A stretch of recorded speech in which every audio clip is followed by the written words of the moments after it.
I did it for Tyga. I did it for Katie. I did it for Bruno. I don't want to be looking, oh, he was the guy that rapped. No, these were my songs. You know what I'm saying? Like, these are my songs. And if you know, you know. Your life has been public for 20 years. You've had hits. Papercut Chronicles 1, it was like, nothing sounds like this. Rap rock. I've always hated that. It's gym class. We didn't have time to waste money in the studio. Take a look at my da-da-da-da. Bing. Done. Fall Out Boy wants to know if you want to play a show with them. By the time that 30-minute set was over, we had made fans of that entire room. I wanna be a billionaire. All right, so I would love to know the story of Billionaire. Bruno doesn't have a name. I'm battling with Atlantic Records about this single. I'm like, I don't give a f. Nobody can sing this shit the way he did. Wow. Adam Levine, No Harm, No Foul on their end. But when I go to play my song, they're like, oh, he's covering Maroon 5, or he's covering... No, mother. These songs would not exist. Those songs are all you featuring them. That part. And they would not exist had I not put up the fight that I had to. You know, like... Yeah. See ya. I was going through it with addiction. She said to me, you're sick, not bad. I'm here for you. And that was the first time in my active addiction where I had somebody compassionate. Wow. There's no one on this planet that knows you better than you. You're going to add to this world. End result is hopefully something comes out of there beautiful that you had something to do with. Go!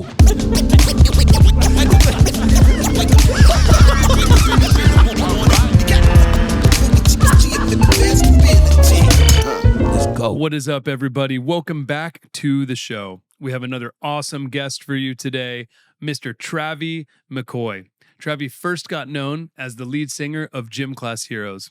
His band became multi-platinum, did massive tours all across the world, and has had an incredibly successful career. And now it's been 20 years since their debut album, Papercut Chronicles, came out, and we're going to talk all about it because Gym Class Heroes are back. We also go deep into Travie's solo career. He had an incredibly successful solo career. His first song that he released as a solo artist is Billionaire, featuring Bruno Mars, which is actually the song that put Bruno Mars on the map. He also had other hits with Sia, Ryan Tedder, and a lot more. Then Gym Class Heroes released their biggest smash, Stereo Hearts, featuring Adam Levine. And we go deep into the stories of all those records, how Stereo Hearts came together, which was produced by Benny Blanco. So, of course, we talk about him working with Benny Blanco, as well as him working with the SMEEZINGTONS, Bruno Mars, Sia, Ryan Tedder, so many others. But most importantly, we just go deep with Travie because Travie is such an awesome guy. He wears his heart on his sleeve. He's a super empath. And we just have a great time talking. So we go deep on all these subjects and philosophies and feelings. We go into Warped Tour and a whole lot of other things. We had a really great time, and I hope you enjoy our conversation. I also want to give a big shout out to our friends at DistroKid. DistroKid is the fastest way to get your music on Spotify, Apple Music, YouTube Music, TikTok, and 150 other stores. It's also incredibly affordable, and they take 0%, so you get to keep all of your money. So for 20% off your first year, go to distrokid.com/VIP/Elmo. distrokid.com/VIP/Elmo and save 20% off your first year. So without further ado, here is my conversation with the awesome Travie McCoy. Gym Class Heroes is back. We got Warped Tour back. 2025, what a year. It is. Let's go, dude. It's kind of nutty, Elmo. Like, I'm a nostalgia junkie. Like, all my friends are like, you know, you should charge people to come into your house. I'm like, you're right. You know what I'm saying? You got like a museum worth of saved things all over. Literally, like there's hoarding. So this is how someone explained it to me. It's not hoarding if it's cool shit. So I'm like, all right, cool. I won't end up on that show. You know, like, I don't keep anything that doesn't, you know, like, the minute I see it, it should. So the whole point of when I bought my first house, I was like, no matter where I'm at in the house, I want to be inspired. Whether I'm shitting, you know, like the bathrooms, they look like museums, little mini museums. Like, no matter where I'm at in the house, I want to be inspired. If I'm going to get a cup of coffee, using the bathroom, you know, just walking around, I just want to see something. Okay, cool. You know, like, and I've been doing it for 30 plus years now, you know, like, but now I'm in my forever home now. So nice. This is the one, you know. Congratulations. Thank you, bro. Also, happy birthday, my Leo friend. Likewise, my brother. Cheers. Thank you so much, man. Cheers to all the Leos, man. Let's go. You know, we're the leaders of the pack. We are. Now, let me ask you this. Seeing as we're both Leos, you have 3 choices. Simba, Mufasa, or Scar? Mufasa. All day. Yeah. All day. Gotcha. I feel like Simba's got a lot to learn. I'm too old. You know what I mean? I'm too old to be Simba. Scar's a dickhead. And he shadowed he turned on his brother, which I would never do. Yeah. No way. Mufasa's the one. But I've had people, I mean, Simba's usually, people go to Simba, oh, you know, like he's the you know, he's the new king. Yeah. Nah, Mufasa was the one. Yeah. And not only that, I would probably pay a lot of money to have my voice surgically changed to sound like James Earl Jones. You're not far. Maybe with age. Another 10 years, maybe. You know what's crazy is like my talking voice is like this, and it's kind of lower in the dBs or whatever. But the first time I heard my recorded voice, I was like, "That's not me." And they're like, "No, that's you, bro." I'm like, "That's not me. It's you." So like something happens when I get into the studio and Travie comes out. You know, like this is like Travis. You're getting Travis right now. When you know I'm not, you know, like I guess. In work mode, right? Then Travie comes out in the studio. Yeah, because even that kind of like the frog that you have, or whatever, when you're talking, that's not it. That's not in your singing voice. Nah, that's from Newports. Yeah, that's from menthol cigarettes. Shout out to Dave Chappelle. It is very different. I remember the first time I heard you talk, because I heard your music first, and then when I heard you talk, I was like, oh yes, wait, what? He's got a different thing going on. And then when I heard you sing too, I was like, that's a different guy. That took a lot of time. Yeah, that's a different guy. Took a lot of time. My singing voice took a lot of time and a lot of self-deprecation. I'm like, hey, you can do this, bro. Yeah. And I think it was Viva la White Girl on our second album when I was like, all right, I can do this, you know? Yeah. Like, and it's not even I would never label myself a singer by any means, but I feel like some of my favorite singers aren't necessarily singers. They just found their voice and they rock with it, you know? And I feel like that's what I try to do, you know? Absolutely, man. It works, and I think your fans would disagree and say, we love you, Travie. Sing. So one thing I would say to close up our Leo-ness and the question of your Mufasa, I think one thing that I would hope we both are, I feel like we both are, but to have the Mufasa wisdom, yes, but the Simba spirit. Innocence. The spirit, like the energy. What's that? Yeah. What's the curiosity? Absolutely. And it's like, all right, everyone knows he's next up. Yeah. You know? But there's like what's his name? You know, his caretakers, Rafiki and you know, everybody around Timon and Pumbaa, you know, everybody's like, they know the power he has. Yeah. But they also know like he's a baby. Yeah. You know, like, and until he wasn't. But I feel like I still have my Timon and Pumbaa. I still have my Rafiki. You know, I still have this you know, this really great community of people around me. Like, yeah, that's beautiful, man. Yeah. That's really interesting. That's a challenge that I'm going to take home and do, and maybe the listener could do it too. Is who is your Lion King circle? Yeah. Who is your Pumbaa? Who is your Timon? Who is your Mufasa? Or are you Mufasa? And if so, who is Simba? That part. You got to take care of Simba. You have to. You got to elevate Simba. It takes a village, bro. Yeah, man. It takes a village. I think, you know, I mean, we both started touring when we were young, so we were definitely Simba then, right? Absolutely. But then, I mean, here we are. You got 20 years since Papercut Chronicles came out. It's so crazy to even think. 20 years, bro. And so, yeah, we age into Mufasa, and we got to take care of the Simbas. That's a lot of what I'm doing right now. I feel like it's trying to elevate as much talent as possible. And you know, we get to I guess we get to a point in our careers where we're like, all right, I've learned this, and you know, you come across an artist, you hear a song, and you're like, oh, if only I had like a couple days with this artist to kind of show them my experience, you know, show them my experience, and not necessarily like I got the fucking golden keys or anything, but like you know, 44 years, and then more than half of that spent in this I guess I don't know what you would call this world. I feel like I have some wisdom to share. Absolutely. You know, and even before I saw success, or before gym class popped off or anything, there were younger artists that looked up to me and who I still consider family to this day, and I give them little Travieisms here and there. It's like, hey, I did that. Yeah. And it always reminds me of that line that Jay-Z said. He said, Hove did that, so hopefully you don't have to go through that. And I think about that all the time. It's like, what? I would never let you walk down that road knowing I've been down it twice, and at the end of it is nothing good. You know what I'm saying? Like, I feel like that's our responsibility as artists that have been doing it for a minute to be those, to be Rafiki and Pumbaa and Timon and say, hey, bro, not that way. Let's go this way. Man. Learning from your mistakes and letting others not have to experience it as well. Also having the I guess the panache to be like, hey, maybe I'm not right. This is just my experience. Yeah. Maybe you might watch find gold for this. Yeah, please. Exactly. Be weird. Take it on your own.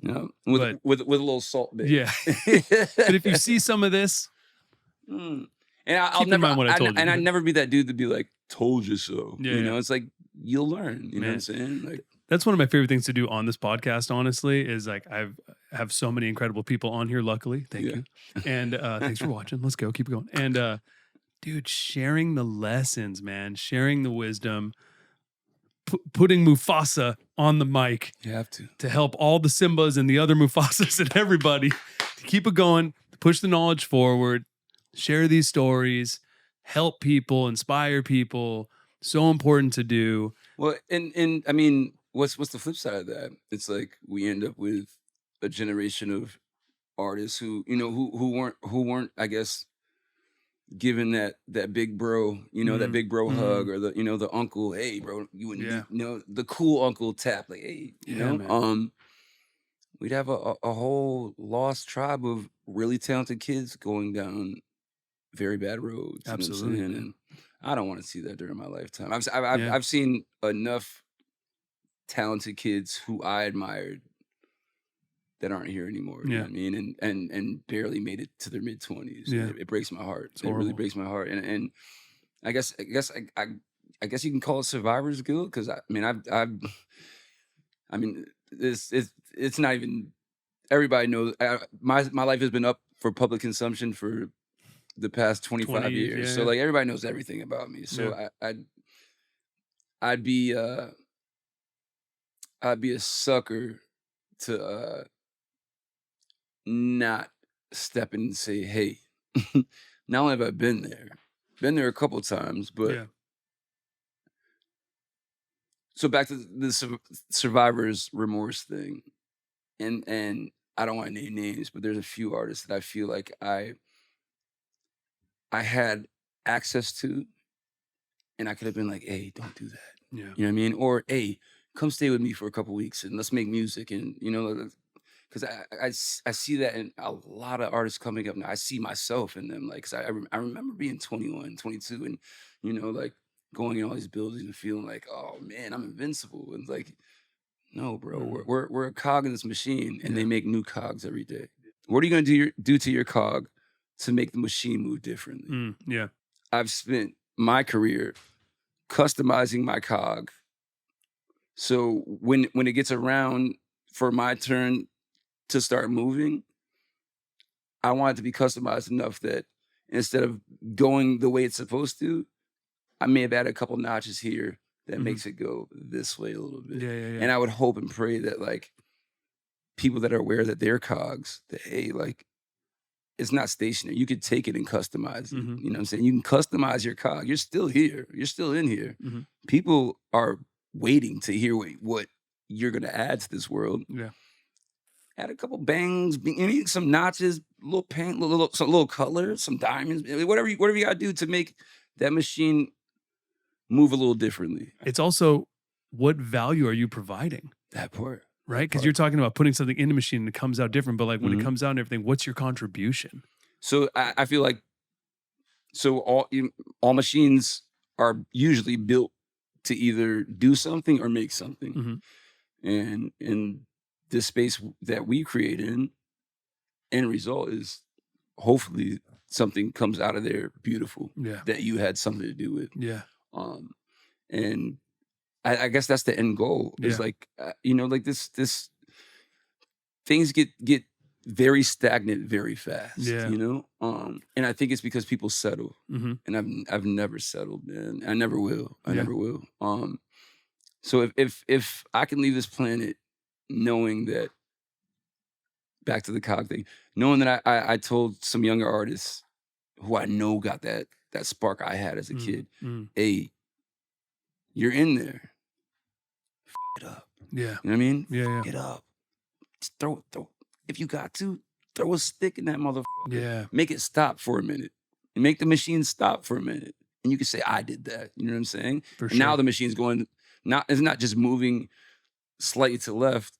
It's got to find a whole new route to put out something tangible and beautiful, you know? Like, absolutely. Wow, I just got my whole my Dalai Lama on out this video. It's beautiful, dude. I'm just closing my eyes and soaking it in. Well, you know, it's I feel like this is exactly, we're just back in Mufasa territory. We got Dos Mufasa talking here. I love it. Man, but it's a crazy time to think about, because when you hit these monumental times in your life, right? Like 20 years since your debut album came out and put you on the map, changed your whole life, right? Like 20 years later, like now we're sitting here and you are comfortable. Like you said, your life has been public for 20 years, right? You've had hits, like Gym Class Heroes became incredibly successful. You went solo. You had an incredibly successful solo career and had hits as a solo artist too. Now you're like going back into gym class, right? And so it's always good to reflect in these things. And so to look at this in reflection, another thing that's crazy is here you are in Los Angeles because you live in upstate New York. Yes, sir. The uppest state of New York. The uppest of the uppest. The uppest of the uppest in New York. And man, 20 years ago, Papercut Chronicles comes out, and a mile down the road from here is where you shot the music video for Cupid's Chokehold. And it was a gift and a curse. So a gift and a curse. So Cupid's Chokehold was most definitely the world's first look at Gym Class Heroes. As far as, I mean, we had the tri-state area on lock, you know, but when that video came out, it's like here they are. And ever since that video came out, everyone thinks I'm from LA. It's such an LA video. It's so LA. All the gym class fans we shot know in that Compton. video. We shot in South Central, which was insane because we had Crips on this. So we rented this house in the video. You can see it's supposed to be me and my girlfriend's house. It's in the middle of Compton. So we had Bloods on this side, Crips on this side. I mean, we were potentially in a war zone. Yeah, but they literally put everything aside for Gym Class Heroes. Like, I don't want to say we started a truce, but you know, we paid a couple of the guys for security on this side, a couple guys for security on this side, and they held us down like you wouldn't believe. Like, I had no fear in my heart being there. Now, in retrospect, being in between Crips and Bloods, my dumb ass decides to wear a purple bandana. I have no idea what that means out here, but I got away with it. And I don't think many people would have, but like, I walk out of this house right on to I think we were on Crenshaw, but we were deep in Compton. Yeah. And I got a purple bandana around my neck with Crips and Bloods on both sides, and never got, hey bro, what's that flag like? And it was just all love. And that was one of the moments when I realized, like, what we're doing it transcends, you know, what people think, not only of Los Angeles and gang culture, but like the fact that a lot of those Crips and Bloods that were on that video set come to our shows to this day. Dope. You know what I'm saying? Yeah. And they tell, yo, Trav, like, after you shot that video, I put my kids on the Gym Class Heroes, and now they're Gym Class Heroes fans. And these are killers, bro. Like, and I say that, you know, like they've seen and done some shit, but the fact that my music not only could quell all that tension for a day or two, but make future Gym Class Heroes fans out of like what could have been some tragic shit. Yeah. is very beautiful. I love that, man. Very beautiful. And like I know you shot it in like Echo Park, Echo and, like, Park, all around, like what's it? That pond, MacArthur Park. MacArthur Park. MacArthur Park. Yes, Yeah, MacArthur Park. yeah. And so when we first set up this shoot, Alan, shout out to Alan Ferguson who shot the video for us. We actually took Alan out of retirement from doing video. He did videos for Jay-Z and you name it. Wow. We took him out of retirement to do our first video, Papercuts, for the Papercut Chronicles. And I think we had a $2,500 budget. But he was like, he actually wow. he came out of his pocket to do that video. I was gonna say, there's no way that's a $2,500 video. Especially no, back then. not CUPID'S Chokehold. I'm talking about the video for Papercuts. Oh, okay, which was the first single in the Papercut Chronicles. Yes, okay. But we took him out of retirement. He did that, and Dope. then he ended up doing he did Shoot Down the Stars for us. He did Close Off, Nice. as well as CUPID'S Chokehold. Dope. But again, back to what I was saying, like, so everyone has this. Everyone swears we're from Los Angeles. The most time I've spent here, like, consecutively is probably 2 months, 2.5 months. Really? I lived with Pete in the hills like years ago when Pete from Fall Out Boy first moved out here. Which was like in the beginning of your career. Yeah. No, super beginning. Well, it was in the beginning of our career, but it was like as Fall Out Boy was taking off. Right. You know what I mean? So, so I was out here on Pete's time, just kind of like checking the temperature. Like I knew at a very young age, just coming out here and playing shows, visiting, I wasn't built. And I say this in a song on my last solo record. I said my feet doesn't fit the concrete in Los Angeles. Like, and it's not that I don't like it out here. It's just staying with Pete for those 2 months gave me, I guess, an inside look how things work out here. And he would get calls, like 6 in the morning. Hey, Pete, paparazzi's at this Starbucks here and here. You should probably go get coffee. I'm like, and next thing, yo, Trav, want to get coffee? I don't even drink coffee. You want to go get coffee? Okay, Pete, let's go get coffee. But I know why I know why we're going there. You know what I mean? To get more famous. Yeah, and I'm like, that's not what I do this for. You know what I mean? It's never been what I do this for. So, and I don't think that's why Pete does it either. But he played the game, you know, and I refused to. Like I refused to play the game. Refused to play the game. Yeah. But there's also a lesson in seeing the game being played, you know? Because look how big Fall Out Boy got. They got bigger than any band from that scene. And here's the thing. Had Pete not and we got coffee at some of those Starbuckses and, been seeing would they still be as big as they are? Probably. Did it help? Absolutely. Yeah, absolutely. Sure. Am I willing to do that? Hell no. Yeah. No. Yeah. Not me. But I want to come back to that. I want to just take it one step back, then we can start moving forward. For but sure. like, so to go back to like it being 20 years since Papercut Chronicles came out, and you filmed the video, a lot of it down the street from here and everything, and now here you are today. Like, to go back into those shoes, like, how different of a person are you? What were you like back then in that moment compared to who you are now today? That's a crazy question, but the best honest answer I can give you, ain't much changed, bro. Yeah. Ain't much changed. I would say this, I definitely have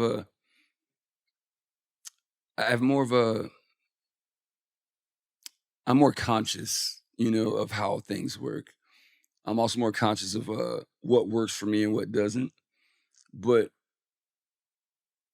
not much has changed, man. I mean, as far like I'm 40. I just turned 44, which is crazy to me. I never thought I'd live past 30. That's a whole nother thing. But and nor did I have any intentions to, which is crazy. Like it's like that live fast, die young, leave a pretty corpse. But I've been ugly my whole life type. So I'm like. That ain't gonna happen. And you know it. And I know it. And I'm aware of it. Playing to a quote. Yeah, I get it. Oh, I got it. Because if you called me ugly, I would have reached over this table and been like, I know, motherfucker. No, I'm kidding. No, but for real, like life lessons, man. Like looking back, like again, not much has changed as far as me, Travie, as a person. But having these anecdotes for things that I wouldn't have a clue about before, or even have it, having access to someone who could help me, like Yeah. the networking thing scared me in the beginning, because when you come out here from, as being a chubby kid from upstate New York, who love rapping and making music, to being out here where it's just like, all right, what do you do? Like First question. yeah, first question, what do you do? And then not only that, like, and they basically ease in, how can you help me? Yeah.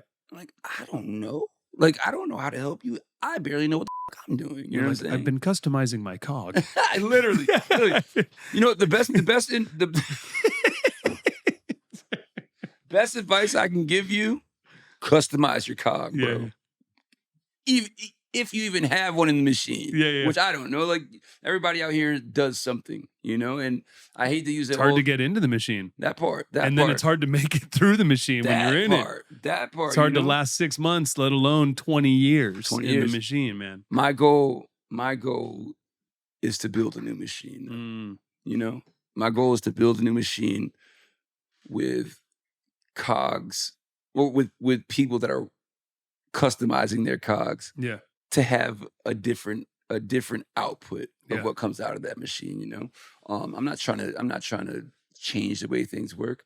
I just want to, again, leave here knowing that I let people know that it doesn't have to go this way. Yeah. Like, and Gym Class Heroes, and not only Gym Class Heroes, but the Papercut Chronicles in particular, I think that showed people, Mhm. like, I'll never forget this. Jonathan Daniels, shout out to Jonathan Daniels. He's been my Yoda since, we signed to Fueled by Ramen back in the day.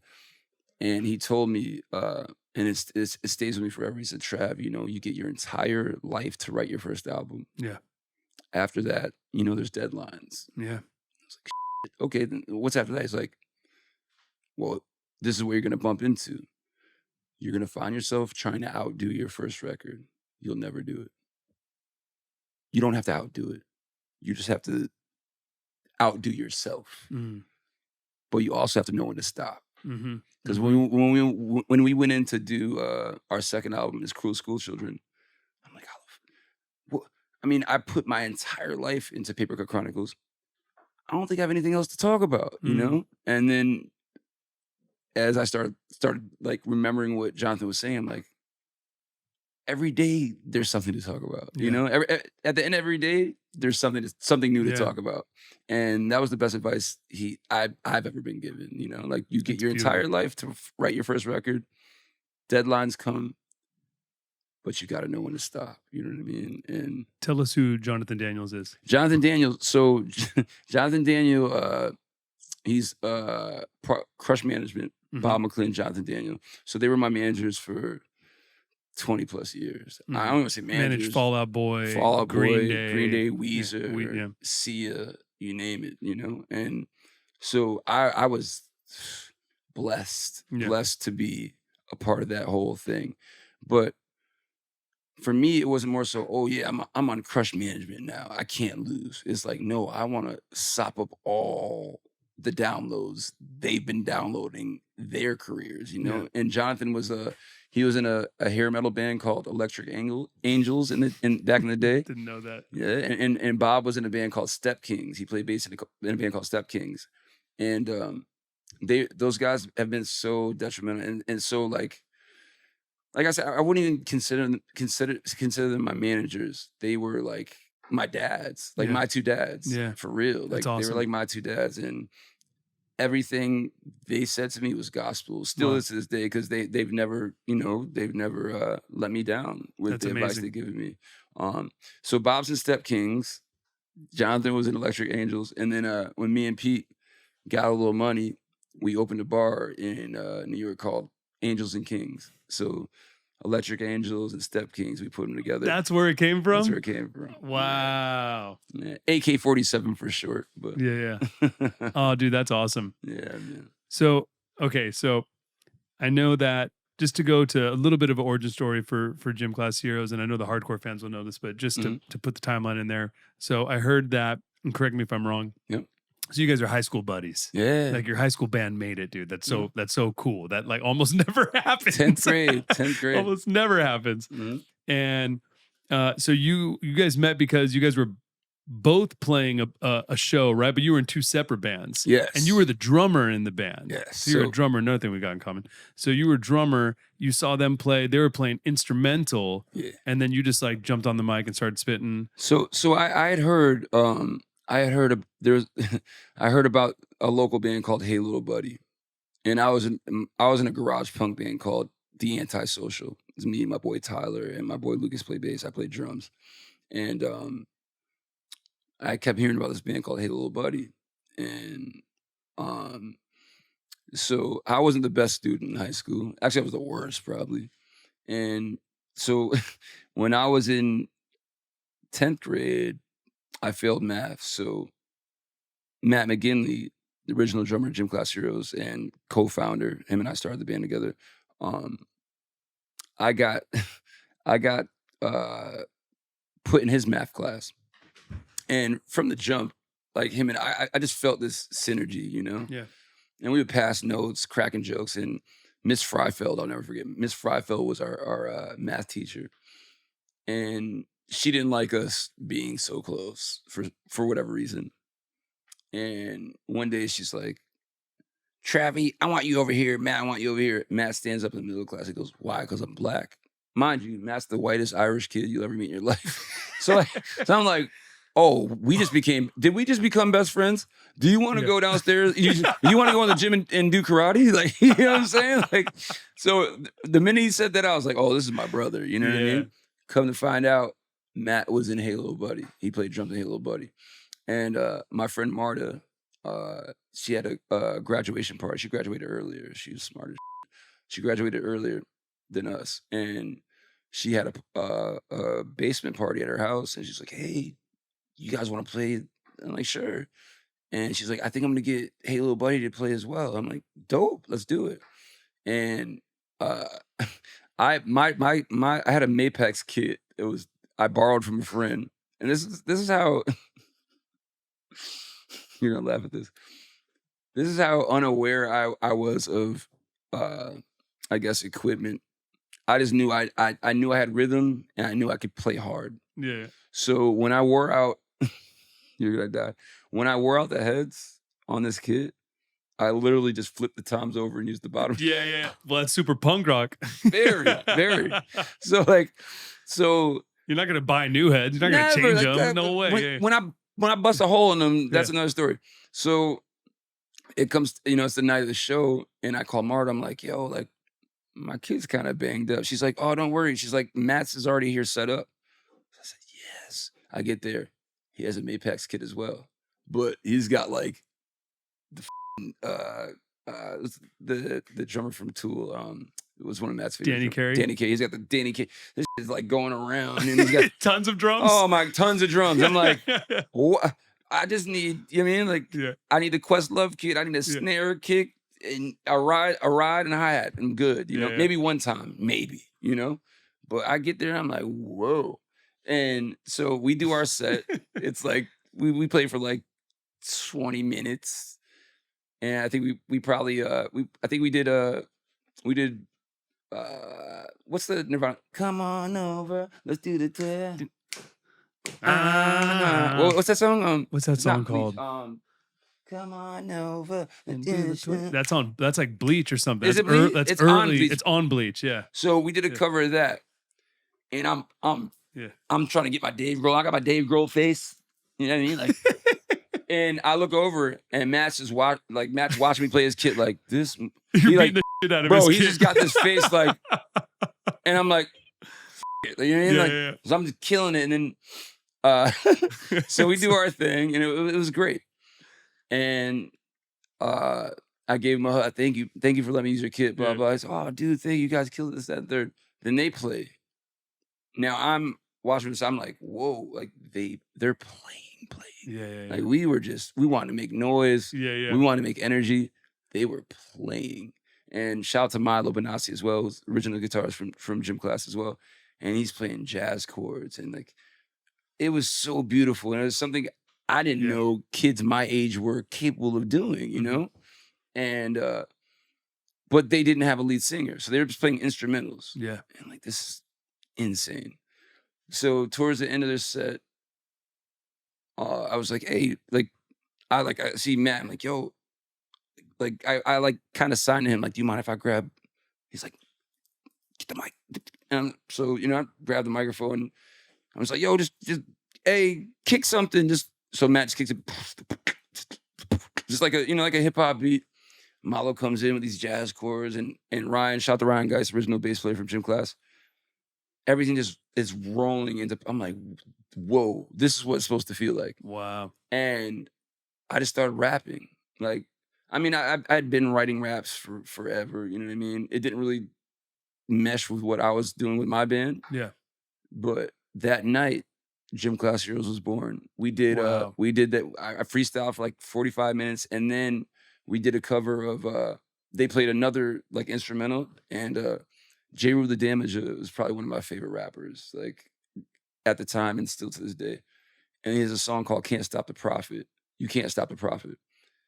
And I just started rapping that song to what they were playing, and I just watched, you know, like it's a high school party, so everybody's drinking and they're all in their little worlds.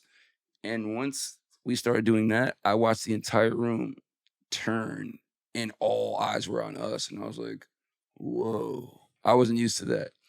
And so, you know, we did our thing. The next day I saw Matt at school. I was like, yo, like, we should probably, what if we got together and like tried, you know, like to do what we did last night? And he's like, sure. Like, usually we rehearse in Milo's basement. So why don't you come through next week and say less? I was there. We started doing covers first. I was really into punk and metal in high school. So we did a couple Deftones covers, I think. Nice. Yeah. We did Killing in the Name of by Nice. Rage. So you Only got to made rap. sense. You got to rap with that. Exactly, Yeah. exactly. So, but it was cool because we kind of vibed on that plane, but they were also introducing me to music I had never heard. Mm-hmm.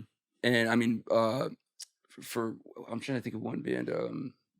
There's a group called Asian Dub Foundation, and it was kind of like a live band mixed with samples, mixed with drum and bass, mixed with jungle. And Milo gave me this Asian Dub Foundation CD, and I was like, holy shit, this is. So, you know, I'm putting them up on stuff, they're putting me up on stuff. And then Gym Class Heroes, it was forming, you know? Yeah. Everything was coming together, everything was making sense. And then Behind the Front by Black Eyed Peas came out, their first album. Yep. And I The bought hip-hop it. album. I bought it, and it was all live band. Like, Yeah. I bought the album. I listened to it for a week straight.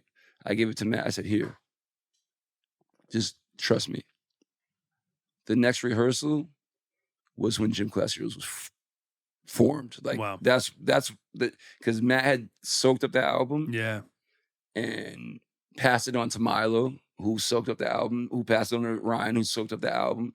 And that next rehearsal was magic. And wow. yeah, that's the beginning of Gym Class, man. Have you ever told that to Will.i.am? I haven't. We should do that. We have to. And I say this all the time. Like, there would be no Gym Class Heroes without Black Eyed Peas, without the AQUABATS. AQUABATS, bro. I toured with AQUABATS. All systems go. Yeah. Soon the world will know the fury and the rat, feeling of the super rat. So we were listening to everything. Yeah. You know, and coming like with my dad's background, my dad played bass, but he's super into funk, soul, but he also jammed to Red Hot Chili Peppers and Guns N' Roses. So yeah. It just all made sense, man. Yeah, man. It's like, you know, one of those it's one of those situations where like you kind of gotta let go and let God, you know? And that's what we did. And it's so organic, and it's crazy because when you listen to Papercut Chronicles, that first album, you can hear the separation of an instrumental group with you rapping. Like, I was listening to it, and since you were coming over today, I was like, let me listen to it. I haven't heard it in forever.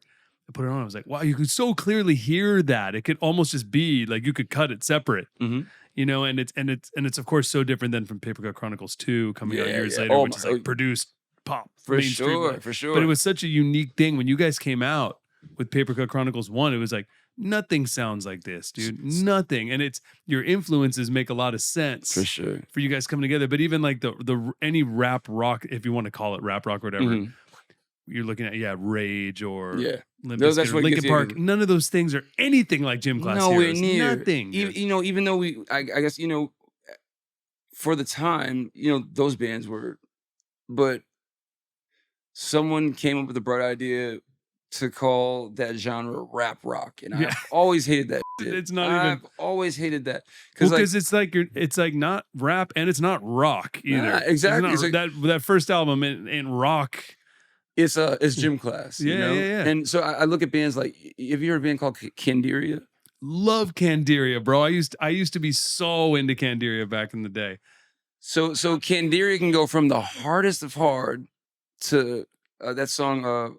Is it called 6 Steps of Expression or something like that?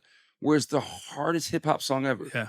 But like, then you're listening again, and homie's doing like, he's playing jazz. Like straight up jazz. Yeah. You know what I mean? So like, and then not only that, there's bands like Candiria, then there's bands like Granola Funk Express, who I give just as much credit to as I give to the Black Eyed Peas. And these guys used to just travel with the Grateful Dead and play in the parking lot, but they were playing live hip hop funk music, and knowing that we weren't alone in trying to like make everything that we were inspired by, find its way into what we do, but picking up on what they're doing and all right, cool. There is not necessarily a lane, but they're starting to carve one out. And if we can do anything to help it get further, let's do it, And that just that came with a lot of like plugging our ears when people were trying to tell us what we should do. You know what I mean? Because there was this is MySpace days, towards the end of high school, MySpace is happening. So now we could upload our music to mp3.com or, before SoundCloud, we Pure had Volume. Pure Volume was huge. Pure Volume was huge for us, I remember, dude. We could upload all this, and then, you have people in Uzbekistan. I love Taxi Driver. Like, what? Like, wow. Like you get all this input from all over the world, and in the first time we're all like globally connected ever. It was the first time. Absolutely insane. Obviously not where we are today, but like, yeah, man. Oh, dude, being on the front page of MySpace or Pure Volume or everything. I remember my band was on the front page, bro. What was that feeling? Yeah. And you could it can never be duplicated. Like that, the feeling being on MySpace front page, or not even that. Finding a hot girl on MySpace that has your song as her your song with people can choose the song. It's crazy. You know what I mean? It's like we're still like this local Geneva band, but like our song is her favorite song on her page. I'm so like, cool. Yeah, it was a different time, but like I think it was a necessary time. I guess to get us ready for what we're swimming in now. Yeah, man. It's so crazy because my band. I remember, we met MySpace Records wanted to sign us back in those days, bro. I'm so funny. I'm glad you didn't do that. No, very glad. Yeah. And it was fine. I remember the deal when we got offered the deal. There was like, let's just throw out a number. I don't remember what it was, but if it was like a few $100,000, right? Yeah. But most of it was just perceived value of them putting you on the front of MySpace. Exactly. But $180,000 of that is actually just us putting you on the front of MySpace, which is worth that. We could sell that. Well, you got to think that the end game in the long run. You know what I mean? What it did, like seriously, it's crazy. Well, that is no more. But all those things, nothing made it, bro. Nothing made it. MP3.com. We don't even use the term MP3 anymore. At all. How nutty is that? It's like maybe a wave. You ask for a wave. You're never asking for an MP3. Never. No one's talking about MP3s. Pure Volume, rest in peace. Pure Volume did a lot for the culture, bro. So much. As did MySpace. So much. And not only just getting your music out, but networking. Like we would get messages from A&Rs from everywhere. The way labels now gauge how new acts are penetrating the world. How many followers do you have? Yeah. How many likes are you getting? Like, what the does it have to do with music? Like, you won't get signed without it. There's no more artist development. There's no more taking a bet. And the first time I realized that was a thing. I won't say what building I was in, but I was talking to someone who I've known for years, and I was telling them about a new artist that I was with. I was like, yo, this kid is it. Like, I'm telling you, like, and with the cruel tutelage of Travie McCoy, I'm sure we can make this thing, you know, like, not make this thing. I don't want to call him a thing. I'm sure, you know, like, Make this cog. the first thing was, how many followers does he have? Yeah. I'm like, First question. I'm like, I get the fact that if they have, it helps. Yeah. But like, you haven't heard the music yet, motherfucker. Like, you know what I'm saying? Like, you haven't heard the music yet. Music Like, first, at you know what I'm least. saying? Like, Yeah. how many followers? Like, so now, like, when I hear that, how many followers or how many monthly listeners does he have? I'm telling you, he's an uncut gem. I don't care how many followers he has. Yeah. I don't care how many, you know what I mean? Like, how many I'm sure he has no monthly listeners. Like, I'm bringing to you somebody who I think could destroy the shit, you know? Yeah. Like, fuck the algorithm up, you know, customize his cog, fuck everything up. And all you care about is how many people follow him. Like, but that's like the, you know, I guess that's the Well, climate this is how we you live can in. change the game. Yeah. It's by yeah. bringing back A&R and making bets on people. That's how we can all change the game. yeah, absolutely. You know, instead of, you know, being concerned about followers and likes. Like, Okay, so to go back to that though, because this, I've heard you talk about this a little bit, but I want to kind of double click on it because it seems so crazy. So you guys, you record Cupid's Chokehold, right? But it's not out yet. Nope. And then that day, Fall Out Boy's merch guy hears your music on Pure Volume or something, Nick Smecca, yeah. and reaches out. What is he? What is he? So I see. It wasn't the same day. So we uploaded to. You shout out to uploaded Bruno. it. Yeah. So we uploaded as soon as we were done. Uploaded to. No. It actually wasn't Cupid's Chokehold. It was Taxi Driver. Oh, Taxi Driver. Okay. Taxi Driver. When we uploaded Taxi Driver to Pure Volume, and Taxi Driver is like this narrative story, and half of my friends. So there's a song called Labels by GZA from Wu-Tang, where he tells this whole narrative, but he uses the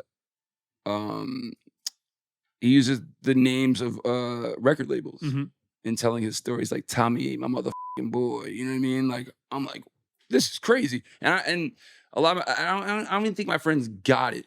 I think they just knew. They're like, this song's dope. I'm like, but you hear what he's saying? Like, Yeah. he's naming all these record labels, but it makes a cohesive story. Yeah. And this is maybe 10, 15. I don't know the time span between when he did that and I did Taxi Driver, but I just remember like The Source and Alternative Press were like my Bibles. You know, Yep. I go straight to Wegmans. Shout out to Wegmans grocery store, upstate New York, and I'd buy The Source and I'd buy Alternative Press, and then I scroll. You know, like what's new, what's new music, whatever. And I was scrolling through Alternative Press one time, and I'm just looking at these band names, and I'm like, and you will know us by the Trail of the Dead. I'm like, whoa, like you can do that? Like, Yeah. That's legal. you can do that? And I'm like, Every Time I Die, Fear Before the March of Flames. I'm like, holy shit. Like, these are, 3-sentence band names. And it's cool. But the more I keep seeing this, I'm like, I started seeing the narrative come together. Yeah. That GZA did with labels. For sure. With these long ass band names. So I write this song called Taxi Driver. And I think I did maybe like 18 bars. And I texted to Matt. No, actually, this was before texting. We had T9 back then. T9. That would have taken you a long time to It text taken that. me 3 days. Yeah. I called him like, I'm like, yo, I just started writing this song. And I spit him like the first 18 bars. He's like, keep going, call me back. Yeah. Say less. Get off the phone. Taxi Driver's written. Now, to my friends who aren't into the indie emo scene or alternative press, they're like, oh, Trav, this is dope as like, but they have no idea that I'm putting all these band names together. To them, it just sounds like a cohesive story about a dude meeting a girl, and it not working out. And that's all my friends that were into that scene.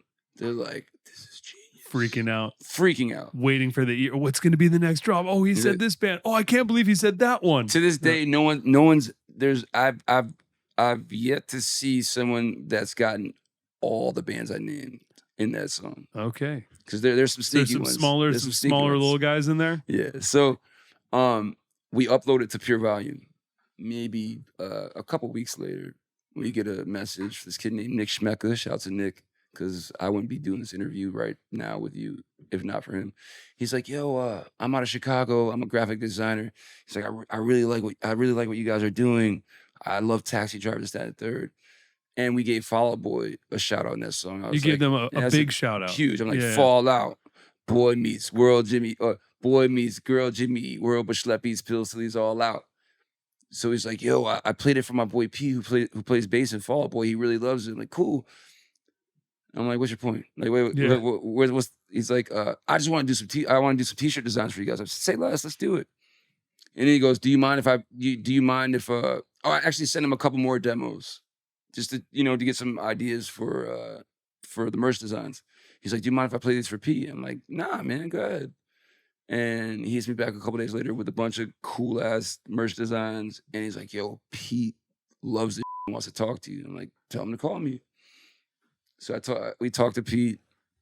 I talked to Pete, and I called Matt like, yo, Pete from Fall Out Boy is really you must be tripping out because you're still bugging. Like local band, like in college and in upstate New York. And nobody saw the trajectory because, this is when Fall Out Boy is still playing, like super small venues. Yeah, 1,000 cap rooms. Like not even. Wow. Yeah, not even. Wow. So but they were still headlining the small rooms. Oh, absolutely. Yeah, absolutely. Yeah. So me and Pete, we're talking on the phone and they had a show in Buffalo with Amberlyn. I don't know if you remember that band Amberlyn. I do, yeah. And Nate from Amberlyn, who I got so much love for, everybody got to the venue before the promoter did. But there's 3 vans outside with trailers. You want to get to the venue, get in the room and just chill. And Nate said, it. He scaled the wall of this venue in Buffalo with the tips of his fingers, finds a window, crawls in and lets not just the bands and every kid that was waiting in line for the show in. So now we're in the venue running and I'll never forget this day because it was a day that Ray Charles died. Wow. And so we get in, we go to Fall Out Boys, me and Matt go to Fall Out Boys green room and, introduce ourselves. It's our first time meeting. And Patrick's in the corner, on his laptop, but he's visibly something's wrong. And I'm very my empathy should be illegal. You know what I'm saying? It should be illegal. Overly empathetic. Yeah. Yeah. So I could feel something's not. So I go over and hey, what's up, Patrick? I'm Travie, gym class. He's yo, we love you guys. This, that, and third. He's like, I'm like, yo, you good? He's like, yeah, man. I just found out Ray Charles died. And I was like, he's crying. And I'm like, oh, he's different. Yeah. He's not, he's the lead singer of a pop punk band, but to see somebody so taken back and I mean, he has to go play a show in a little bit and he's crying about Ray Charles passing. And I knew from that point on, I was gonna get along with that dude. Yeah. You know what I mean? And so that was our first time meeting Fall Out Boy. And so we watched the show. And I've been to a lot of, I grew up going to shows upstate, Syracuse, 30 minutes from Geneva. So I grew up going to hardcore shows and loved the energy, still do to this day. So me and Matt are kind of in the balcony of this venue in Buffalo, looking down. And every single kid in that crowd was singing every Fall Out Boy lyric, to the top, to the point where Patrick would start playing and then he would just back away from the mic.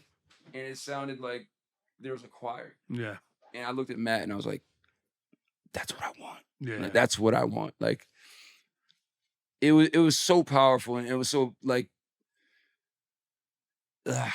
it's so hard to put in words, but I knew this is what we have. Not what they're doing, obviously, but yeah. That feeling you want to receive that. You want to be a part of that. It's just energy. It's literally just an exchange energy. So they're pushing it out there, they're getting it back, which I'm, it just, and then you're and I saw it. I saw the back and forth, but they were hanging on to every single word that Patrick said. And I was like, this is beautiful. And I'll never forget that ride home. And I was like, man, I'm serious. I don't know if we have to start practicing more, if we have to focus more on making songs that need gang vocals, that, you know, the kids are like, oh, this is where we sing. And whatever the we gotta do to make what they made happen last night, let's do it. And he was full on board, man. And that was our first Fall Out Boy experience. And then that was with Taxi Driver made all that happen. And so after we finished the Papercut Chronicles, the album as a whole, which we probably spent, all in all, gas, lodging. We recorded it in Lockport, New York with Doug White. Shout out to Doug White at Watchman Studios. Because, I mean, I could say we wouldn't be here without all these people, but we really wouldn't be here without Doug White. Mm-hmm. Like, Doug records metal band, like death metal bands all day. If he's not recording metal bands, he's recording, 3 beautiful old women from church that want to sing their, like he just records anything. He's just an amazing engineer. We come in and these ragtag kids from Geneva, New York that are making this weird hip hop / whatever. And he's like, whoa, I get a break. Like, this is fun. Like, so I could tell from our first session with Doug that he was loving it. He was loving it. And so I'm like, oh, he's gonna invest into this. And but we didn't have money. So I was working 2 jobs at the time. And we all borrowed money from our parents. So whenever we went to see Doug to record, we had to have everything rehearsed to the nines. Like, everything had to be rehearsed, ready to go, because we didn't have time to waste money in the studio. Like, we get there, knock it out. If we have a little time over, I'll do some ad libs or add some scratches. If there's time left over. But let's get these songs done because we don't have money to play with. And so we finished the Papercut Chronicles with Doug at Watchman, and listened.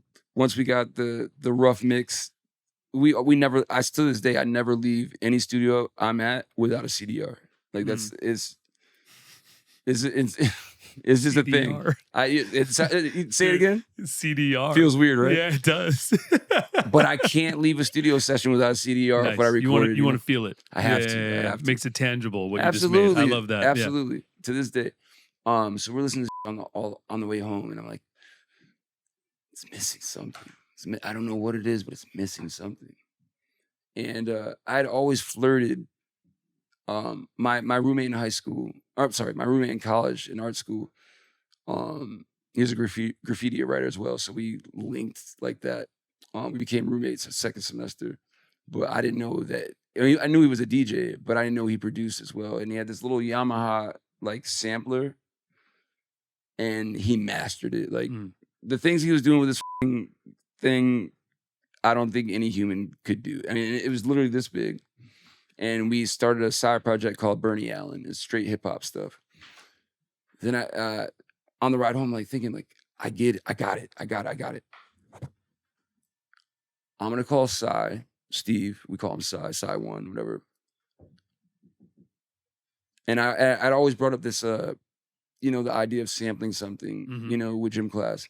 And I think what really set that the Roots, who we always looked up to, they had a song called Star, where they sampled Everybody's a Star by Sly the Family Stone. Everybody is a star. So they sampled that, and I was like, ooh, perfect. Now, I'd always had this obsession with this album my dad had, Supertramp album, and like this chubby waitress, like this, she kind of looked like Large Marge from Pee Wee Herman, and the backdrop's New York City, and my dad always played this record. Now I remember there's one song on this album that always said, and it's Breakfast in America. Take a look at my girlfriend. So I hit first I hit Matt. I'm like, yo, what if we took this? We had Steve sample it, and then we figure out the chord progressions, and then we'll just use this as the hook.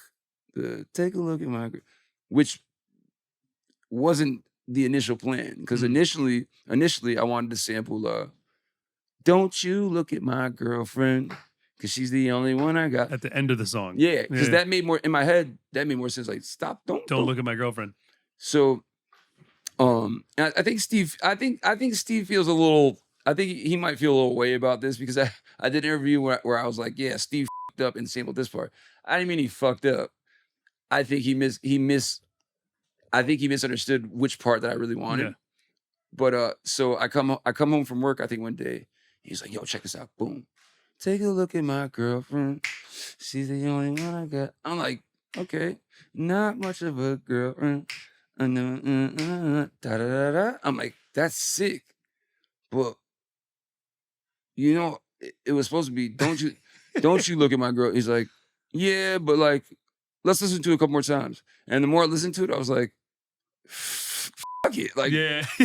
like, you know what I mean? Like, actually, you know what? Look at my girlfriend all you want. Yeah. But she's mine. You know what I mean? Which for me, it felt like it cut through more. It's like lyrically, but also the cadence of the vocals much different too. Very different. Yeah. Because it would have been, don't you look at my girlfriend. Yeah. And but the take a look. It's, yeah, exactly. So for sure. But it's also different because you guys took that vocal sample, or you took the sample, and it seems like you took the vocal, but you guys played the music underneath it, right? It sounds like Matt's drums and originally it was just the loop that I made from the sample, and then his drums. So when we took that to Doug at Watchmen, all right, this is what we want to do. Just keep the hook, make a click track. And then we built the entire song, with the triplets and all that, and then the straight chords and the power chords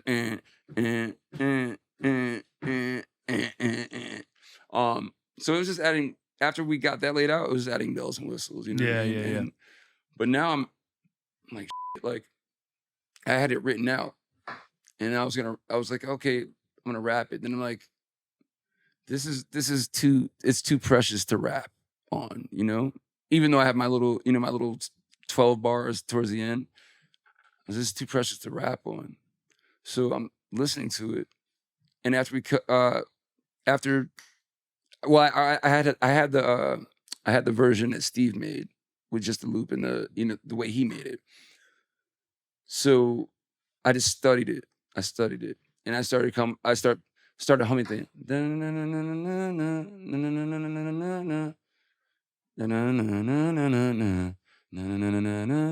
I had never taken that much time playing with structure. I'd write my 16 bar verses, I'd write a hook, done. This was the first time I was like studying song structure. Yeah. You know what I mean? And shout out to Patrick from Fall Out Boy again, because when they were writing their second album, I went on their bus and he's listening to Avril Lavigne. I'm like, what are you doing? And he looks me dead in my face. He goes, I'm writing a pop record. And I said, well, goddamn. Yeah.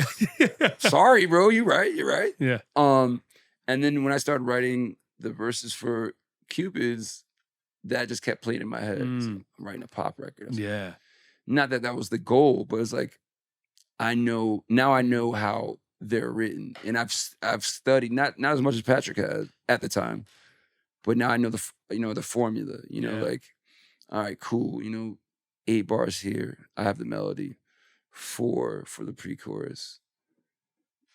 Repeat. Yeah. You know what I'm saying? Hooks there. Yeah. Repeat. Boom. 12 bars for a rap verse. It's gold. You know what I mean? So when I showed Matt and the guys, all right, this is how it's gonna work. And I showed them the melody. I sang the melody, sang the verses. They're like, let's go to Watchmen. Yeah. To Watchmen. I shit you not. We probably $250, and we recorded that entire song in less than an hour. You guys tracked it live? So we had the loop, Take a Look at My Girlfriend loop. We had a click track for everything else. Then we tracked everything live. We tracked the drums first. Ryan tracked the bass. Milo, actually Milo and Dasashi were in this session. So they both played their guitars, and their little flavors. And Cupid's Chokehold was done. So now, that same day, we get a call from Bob from Crush. Like, hey, Fall Out Boy wants to know if you want to play a show with them. Of course. Why would we not? Wait, why is Bob from Crush calling you already? Pete Crush is managing Fall Out Boy at the time. Correct. Yes. So I'm sorry, I skipped a little bit, but Pete had put into JD in Bob's ears, like and Pete was starting his imprint, Decadence. Under Fueled by Ramen. Yeah. So he was just starting it. So he put us on Crush's radar. And so sorry, it wasn't Bob that reached out about the show. It was Pete. Pete's like, yo, do you guys want to play a show with us? Yeah. Got it. We have to edit that. Okay. So Pete reached out to us like, hey, you guys want to play a show with us? But I'm like, of course. Why the fuck would I not? Because now I remember, because I talked to Pete. I talked to Bob after that show because we crushed it. Mhm. But no pun intended. Hey-o. I'm like, yeah. I'm like, we're in the studio right now. We just finished the song. I can't wait to play it for you. I'm like, trust me, you're gonna love it. All right, cool. It's the show. I think this show was 2 days away from when he called me. I'm like, cool. Where's it at? This motherfucker said Davenport, Iowa. I said, Pete, you know we're in Buffalo, New York right now, right? It's at least a 24-hour drive. We'd have to leave right now. But I said, F it. I got off the phone, gathered all the dudes. I was like, listen, Pete just hit me. He's like, yo, he offered us a show. And I was, I'm like, don't get too excited. Don't get too excited yet. Because we had literally just bought this. We called it the doo-doo van. It was this rusty ass brown van. I don't know how the that thing made it to Davenport, Iowa. Made it. I have no idea. But I rallied the troops. I'm like, yo, we just get, Pete wants us to play the show with him. There's a little discrepancy. Like, it's in Iowa. Milo, he's like, he's starting to calculate.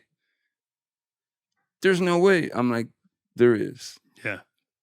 Because little do you know, I've been calculating since I got off the phone with him. We can make it happen. You got to do graveyard shifts. You guys got to trade every 6 hours. New driver.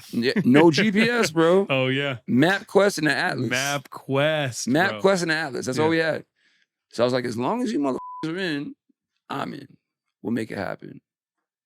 We went to, I'm not sure if you're familiar with Buffalo, but they have a place called Mighty Taco that smashes any.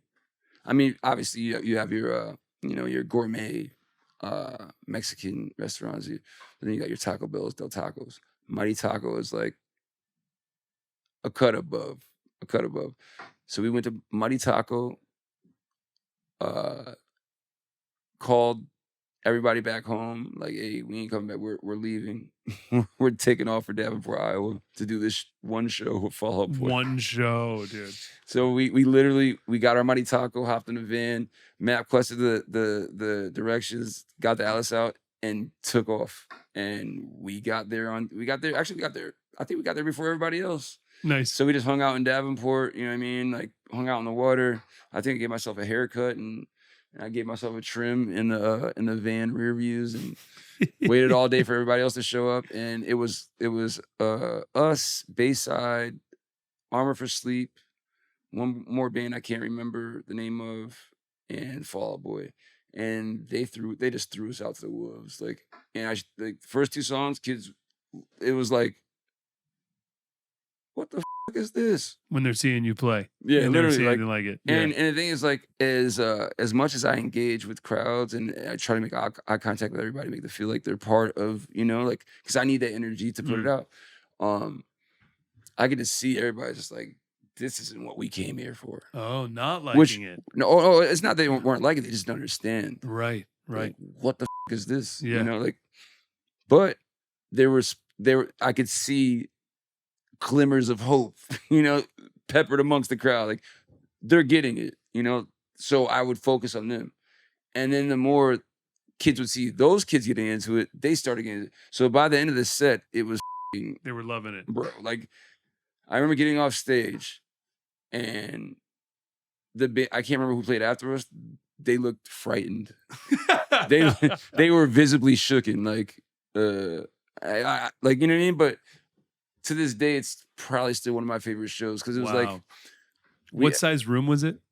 It was probably 800 cap. 800 cap. Yeah. And all those bands were already on tour with Fall Out Boy. Oh, absolutely. They were on the circuit. On a tour. And there are those bands, a lot of them are harder than Fall Out Boy. Literally. So then you guys come in. I mean, Bayside is still one of my favorite bands. Yeah, to this Bayside's day, dope. Yeah. So dope. Shout out to Anthony. But yeah, like they were in the, and not were they on the tour and in the mix, they were known bands in that scene. Yeah. We're just these kids from upstate, and maybe some of the kids have heard of us on Pure Volume or whatever, but not many. But by the time that 30-minute set was over, we had made fans of that entire room. That's awesome. And so after that show, after Fall Out Boy plays, Pete comes out. He's like, "Yo, I got Bob on the phone." Because Pete watched you and loved the show. Oh, he was tripping. Yeah. He was tripping. So he's like, "Yo, I got Bob on the phone from Crush." I was like, "Cool. What's up?" "My man." This is how Bob talks. "My man." And there's another little nugget. Before gym class, or not actually before gym class, when I started the side project with Cy, who did the sample work for CUPID'S, we had a side project called Bernie Allen, and I had a rap name. My rap name was Schlep Rock. And I still throw it out there every now and then. But Schlep Rock was a character from the Pebbles and Bam Bam show. Yeah. And wherever he went, he had the worst. He had like a gray cloud floating over his head. He'd walk by flowers and they'd wilt. Like this is me. It's so synonymous with my life and everything that's going on right now. Schlep Rock was my rap name. And so Bob's on the phone. And "Yo, my man, Schlep Rock, what's good, man?" I'm like, "Hey, Bob." He's like, "Heard you guys killed it, man. Heard you guys killed it. So yeah, when you guys get back to New York, you think you can make it down to New York to do lunch?" I'm like, "Absolutely." Hang up. And I go straight to Pete. I'm like, "Yo, Pete, like, I know you have a relationship with this dude. Like, do you trust him?" He's like, "Absolutely, with my life." I said, "Well, I just met you and I trust you, so I'm gonna go do this lunch thing." And Matt, Milo, and I, we all went down, had lunch with Bob, and that was history. But I'm leaving out a really, really key factor in this whole CUPID'S chokehold thing. So when we started once Papercut Chronicles was done, we started to sequence everything, so it made sense. And so once I said the sequence to Bob, this is before we signed anything, as far as managers go or label wise. He's like, "Yo, we're gonna have," actually Jonathan was like, "Yo, we're gonna have some issues with this Supertramp thing." And I'm like, "What kind of?" I mean, obviously they're gonna want to be compensated to get it cleared. He's like, "No, you don't understand. Roger Hodgson doesn't play around. He's not a fan of rap or hip hop at all." So I'm like, "Cool. So what are our options?" He's like, "Well, I don't know if you ever heard a word called interpolation." I'm like, "I know what interpolation is. Like, basically, you find somebody to re-sing it and they take less of a percentage." But I'm like, "Okay, say less." "Hey, Patrick." "Yo, remember that song I was telling you about where we sampled Supertramp? Yeah. You think you can sing that? Of course." Bing. Done. So we had Patrick re-sing it. The part is that when it came out, obviously, the association with Fall Out Boy made things sweeter. But Roger still took more than I thought he would without it being. I don't want to get into numbers because it broke my heart. And not only did he take as much money as he could, we had to change the title from CUPID'S Chokehold to CUPID'S Chokehold in parentheses Breakfast in America. That's why it says That's that? why it says I thought that was like a choice of yours to do. Never. I was like, what? Here's the thing. If you sample something, that's why? Yeah. So when you sample something, you're not gonna put the title of the song you sampled. Not with me. So that was part of the settlement or whatever. Yeah, but he got the songwriting, publishing, but not the master because you recut it. He got everything. He still got master too. Everything. No. But here's this is why I haven't sicked the goons on him yet, and never will. Because had we not taken that deal with him. Again, I wouldn't be doing this interview with you. So Yeah. I wasn't Wow. concerned with making money. I wasn't concerned, with keeping straight. I just wanted people to know we weren't just Fall Out Boys friends. You know what I mean? Right, Like we right. do this. Wait, and that is Patrick's vocal on the record. Absolutely. I didn't even know that. There's no Roger Hodgson. There's no Because it kind of sounds like Roger There's Hodgson. Patrick's a mother. Wow, because I know Patrick like sings it in the video, or, Oh, right, no. or he's Oh, like no. sitting on the bench and he's That's like, his voice, bro. I didn't. I On was. the I track. thought I was like, is that his Yeah. voice? But it sounds like Roger. There's nothing Supertramp on that record. So there's no sample. No sample at all. Oh, there's no sample. We at redid all. the entire thing, That's bro. why I was like, how did you And- get the drums taken out in order to put your? I was and thinking. still had to pay him like we sampled him. Wow. Yeah. Dick bag. But here's the thing. Wow. And I'll say that with my chest too, because it's like, bro, like, it could have been I can't say it wasn't a win for us, but it could have been a double win-win for both of us. For Like, sure. nobody's checking for Supertramp in 2002, 2001. Nobody's Yeah, checking for, I'm for like, sure. man, we could have gave you you could have went on tour for the next 8 years just from us sampling, not even sampling. You could have done a collab together. You guys Reinter- could have done it with him singing. Could have But done it see- at the Grammys. People think short. They think short term. Yeah, yeah. They think short term. And yeah, I'm sure he got paid, and I mean he's still getting residuals or whatever. But imagine how we could have rolled that out had we had For sure. Roger Hodgson or anybody from Supertramp involved. And it would have made it an actual collaboration. That You part. could have just had it as a collaboration instead of no, I'm not collabing with No. you. You can pay me and use my melody and my song. but I also don't- make sure you put the title of But the, the title. that to me.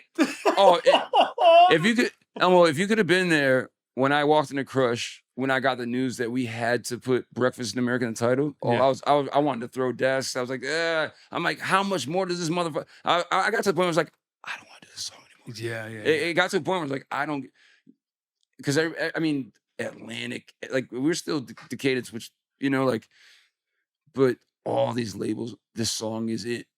I have rappers, you know what I mean? Like rappers saying, yo, this song is crazy. Like I'm in these buildings and like, but then I'm like, why can't these motherfuckers see what I'm seeing Yeah. and see the, you know what I mean? See how it could play out well for both of us. But also, like, to give you credit, come on, these rappers and everyone that are loving on that song, it's not because the melody of the chorus, bro. It's your raps. It's the whole rest of the song that is you guys. bro. The way we Yeah. put it together, you know, Yeah. it's like you can snatch something here and make Yeah. a nice and make a nice dish.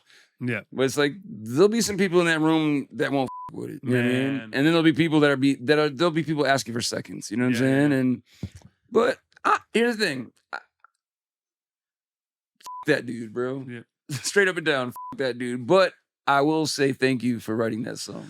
It's an amazing hook, but that sucks. It It's did. like, it could have been so much bigger for him, or for Yeah. them. Yeah. And for us being, newbies in the whole game, Yeah. it was just such a bad taste. Dude, left thank in my mouth. you know? God you guys had other hits and everything, because imagine if that was your only hit, you'd be out of cash right now. That part. You know, like, Well, once I saw once I saw the cogs, you know what I mean, and the inner workings of Yeah. this, and I saw how easy it was for me to write that song, I was like, oh, this is gonna be fun. yeah, no, This is gonna be a fun ride. You know what I'm Oh saying? man, you were unlocked. Yeah, absolutely. Yeah. Yeah. What's the word? Yeah, like final boss type. shit, Final you know what I'm saying? Dude, because it's like, so okay, you guys play that show of Fall Out Boy. Pete puts you on with Crush. Crush is like, come to New York, let's have a meeting. Yeah. They end up saying, let's manage, or Mhm. let's manage you. Yeah.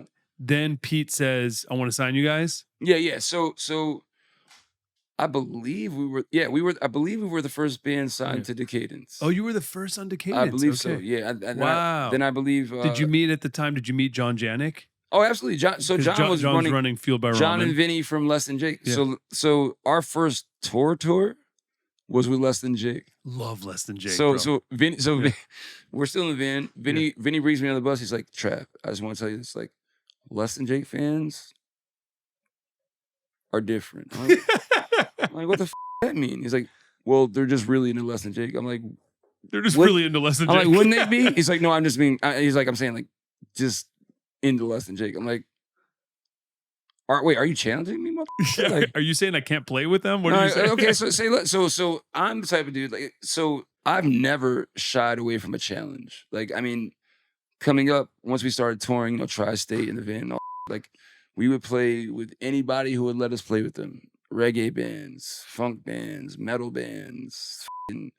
I always say this because it makes me laugh out loud. Feminist slam poets. We've done a couple shows with feminist slam poets, and we were just the band.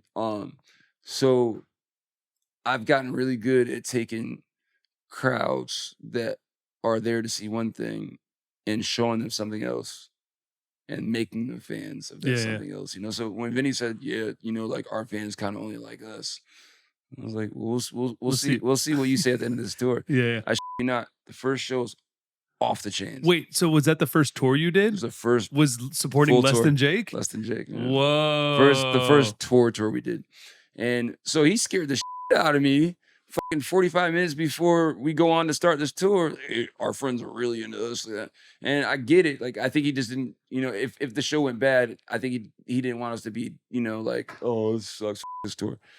That show was amazing. And that tour was amazing. Yeah. And I think, and in retrospect, it's like, what is ska? It's reggae mixed with a little punk rock. So if your fans with you, that means they with reggae as well. Mm-hmm. It means they with a lot more than just what you do.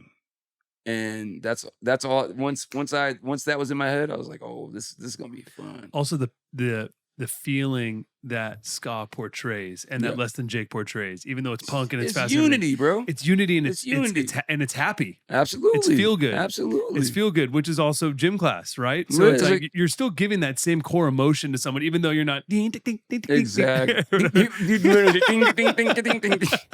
You nailed it. You nailed it. You literally nailed it. I don't know if you've seen this, but like ska is kind of making its way back around. Bro, everything is. But it's like it's crazy. But did it ever really go anywhere though, ska? It's like I feel like it definitely did, bro. So even though so you're a few years older than me, but I was in the Warped Tour class right ahead of right before you. I did Warped Tour 2001, 2, 3. Oh, okay. Right. And Less Than Jake was huge. Right, on that Warped Tour. And my first concert I ever went to was Warped Tour 1998.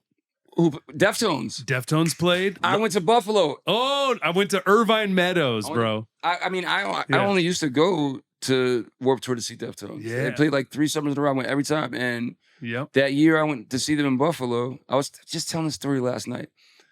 I'm still obsessed with the Deftones. And rest in peace to Chi. I went to they had just finished their set, and I just wanted to, walk up to Chino and say, "Hey, bro, great show." And he was kind of like standoff, and whatever. And I feel something hit me. I look down to the soccer ball. I look over, and it's Chi. He kicked the soccer ball to me. He's like, "Yo, you play nutmeg?" And I played nutmeg with Chi for like 25 minutes. What were you? You were backstage? Yeah, as a kid? Oh, here's the thing. I had confidence like a motherfucker. Like you talked your way in. I didn't even talk my way in. I just acted like I was supposed to be there. Yep, just walk right past it. Like I've been 6 foot since 5th grade. I'm so 6'6" you were what, like 17 then or something? If that. Because I was 13 and you're 3. Oh yeah, no, you were 16. Yeah, you were 16. I was 13. Yeah. And because I went with my dad, bro. I was 13. Yeah. My dad brought me to Warped Tour. Full circle. You know who else played that show, right? Of course, NoFX. Keep going. Rancid. Keep going. I don't know if they played the whole tour, but Strung Out. Keep going. Who else played? Cherry Poppin' Daddies played. Cherry Poppin' Daddies. Keep going. Cherry Poppin' Daddies. It was Kid Rock and Kid Black Rock. Kid Rock. Yes. Body Count and Black Eyed Peas. I remember Body Count. I don't think Black Eyed Peas played LA. Or if so, I missed it. They played ours. If so, I missed it. That's crazy. Yeah. I saw Black Eyed Peas play when the first year I played, I was in a band called Limit Point. That was my first touring band that I loved, and we did Warped Tour, like the small stages of Warped Tour. Oh, we that's how you start, Dude, we did Volcom. We did it. We did the Volcom stage, bro, and the Kevin Says stage. Kevin Says. So when our first Warped Tour, they had it was the hip hop tent. It wasn't even a stage. It was a tent. Yeah, a tent with a 2-foot stage. Yeah. It was called Code of the Cuts. And Atmosphere was playing there. Yeah. It's nonfiction. And Kevin was like, "Hey, I want to put you guys in here." Yes, dude. And I you not, when we played Buffalo, so say this is the tent. This is the Code of the Cuts tent right here. Yeah. So this is us in here, and this is the tent. So there's the crowds in here. The crowd went out. I mean, it looked like it was main stage. That's awesome. Kevin came over like, what's going on? Because Papercut Chronicles is already out. You had already done the Papercut EP was out. Papercut EP. So the Papercut EP was Taxi Driver, Papercuts, a couple of their songs. I'm not sure. I don't think we put CUPID'S on there yet. But it was just 4 songs off the album. And and it was already popping on Pure Volume. Yeah, like hotcakes. It was crazy. So my band Limit Point, we played a tent that was called like Criterion Records tent, I believe. Okay. And same thing, packed that little tent, and it was us and the Ataris. Oh my god, the Ataris, and we were playing the tent. Was it before or after they dropped the Boys of Summer cover? Way before, bro. It was before. Oh yeah, yeah. Wow. This was like their first album. See, my drummer, he's Blue Skies, Broken Hearts. Yes. Yeah, dude. And I loved the Ataris, and they were a big influence on that band. My band Limit Point like could have made it. It was a really great band. You know, when you say we played Warped, man. What was the logo for Limit Point? Okay, so it was all lowercase. We were definitely on Pure Volume. We popped off on Pure Volume. It was all lowercase, and we had like these like 3 little flams or something underneath it. I'm gonna have to do some due diligence. I'll send it to you. Now the more you keep saying Limit Point, the more it's starting to pop up. Because like I was the dude. Like, I mean, obviously, our first couple Warped Tours, we weren't shit. So I would just go around because I could back then. You know, like, I could be a fan, as I would go around and check out. And there was one band, bro. They played every year that we played, but they like again they would just whatever they were given, they just take humbly, like And I don't think they're still together. They were like a pop punk band, but they were like Chicano, like Mexican kids, and I love that band so much. I can't remember the name, but I mean, but just their hustle, bro. Like, oh yeah, they all day signs, bro. like comes like and I was like, and like we learned from them. I wonder if you ever saw the band that I was in after Limit Point, because we were like the ultimate hustlers, bro. We were like the first band doing the selling the CDs out of the Discman, and we would go and hit the tour. You walk around with that. Here, check this out. What was the name of the band? It was called NHOI. Never heard of it. What's the name of the band? Yo, time the out, bro. I you not. You guys had CD demos, no? For sure. On God, we had your demos on. What year was it? You guys played? Never heard of it. 2001, 2, 3. We did all those. Did you guys have baseball hats made by any chance? For sure. And we would spray paint everywhere, bro. We would spray paint NHOI on every girl at Warped Tour, all over every sign. We had it spray painted on our RV. We had that shit. We spray painted on your arm. I remember that. we would hustle, dude. Holy bro. So when I get back home after this week, I have like I said, I'm not a hoarder because it's cool shit. Yeah. But I do have bins that are labeled Warped Tour because I keep all my laminates. Wow. I've never thrown a laminate away, Wow. but I have bins that are labeled Warped Tour. When you said never heard of it, NHOI, but I also remember it, so that was the same year. Remember that band Over It? Dude, Over It, of course, bro. Were they not on the same year as you guys? Yes, they definitely were. I knew. They definitely were. And Peter Munters, the singer of Over It, years later, bro, we end up living together. Years later. Here. And now Peter lives down the street from me. I still got my New Era OI hat. I still have a black hat and it says OI. Oh, that's crazy. Bro, I loved Over It. I loved all those bands, man. Yeah. Yeah, but never heard of it. All the way back. Dude, that's so crazy. we toured in those days, man. We toured with we did the AQUABATS tour. We did the Bowling for Soup tour. When Bowling for Soup was at their biggest. Man Chad Tepper, shout out to Chad. He's a huge Bowling for Soup fan. Chad's like I feel like Chad's kind of like gym class minus the band. Yeah, he can do everything. But he did a couple joints with those guys. It's so funny. And bro, even before that, so when I was 15, to go back to Limit Point, the first touring band I was in, Mikey, the singer of Limit Point, we would throw, because I'm from LA, right? Yeah. And so is Mikey, and he would throw these punk rock shows. I was like 15 playing these punk rock shows, and it would be the Ataris, it would be Longfellow, it would be Assorted Jelly Beans, it'd be It'd be Newfound Glory when they were called A Newfound Glory. I remember It that. was Story of the Year when they were called Big Blue Monkey. I didn't know about that. Story of the Years. Remember Autopilot Off? I do, of course, remember Autopilot. But you remember Off. their original Yeah. name? No. Cooter. Cooter. Dead ass. Autopilot Off. Bro. Their original name was Cooter. Story of the Year was called Big Blue Monkey. Those and it's the same band, same song, same everything with the kicks spin and the kicks. backflips. Oh, I loved it. Mikey would throw these shows at the Locking Yard Community Center, and it was all punk. And those were my Those early guys days. are from out here, right? No, Pasadena? they're from. Where are they No. from? St. Louis.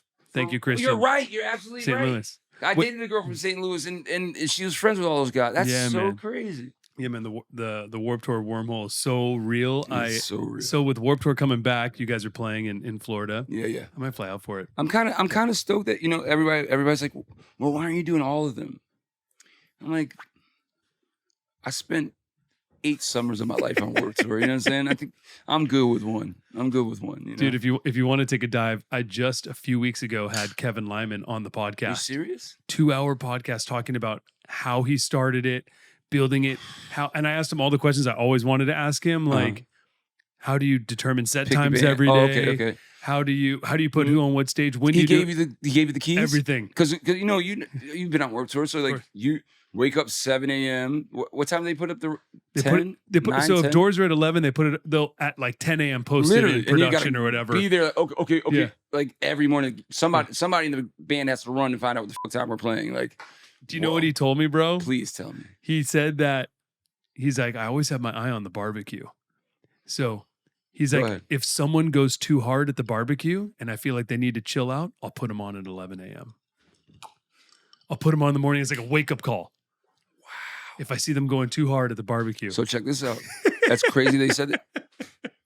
I was the first illegitimate DJ at the barbecues.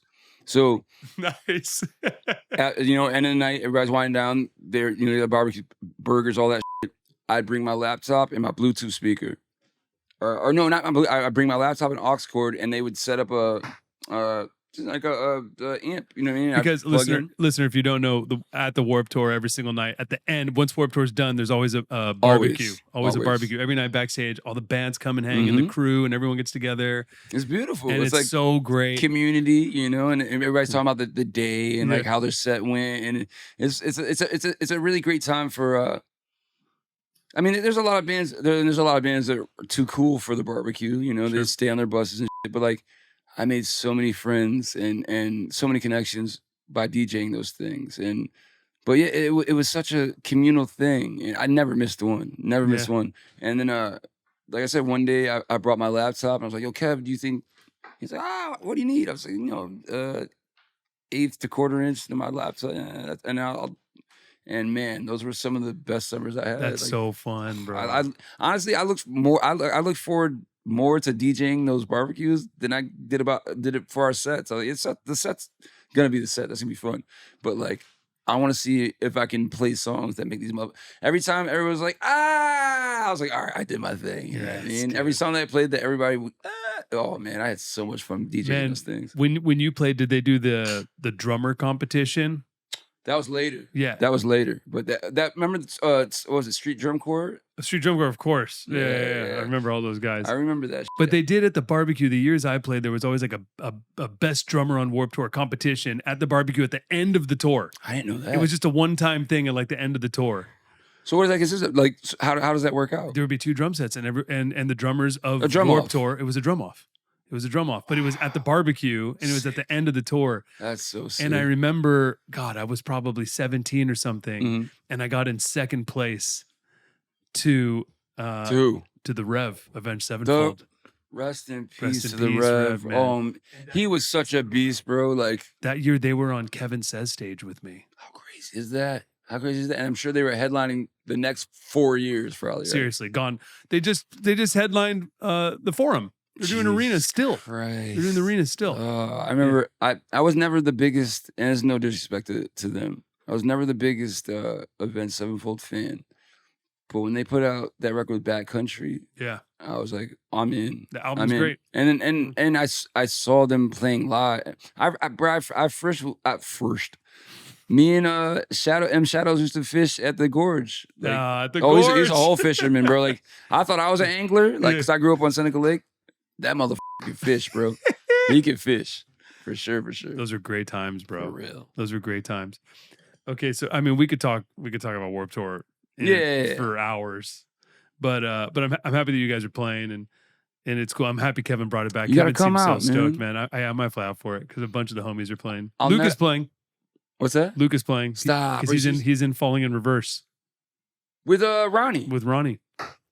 Bro. Yeah. That's So a bunch Such of the a homies are small playing. world, It's bro. like Such a I small went world. to Long Beach. I only went on Sunday because Saturday Warped was my birthday. But on Sunday I went and it was just a crazy. I went backstage, and just like to see everyone again. It was just like family reunion.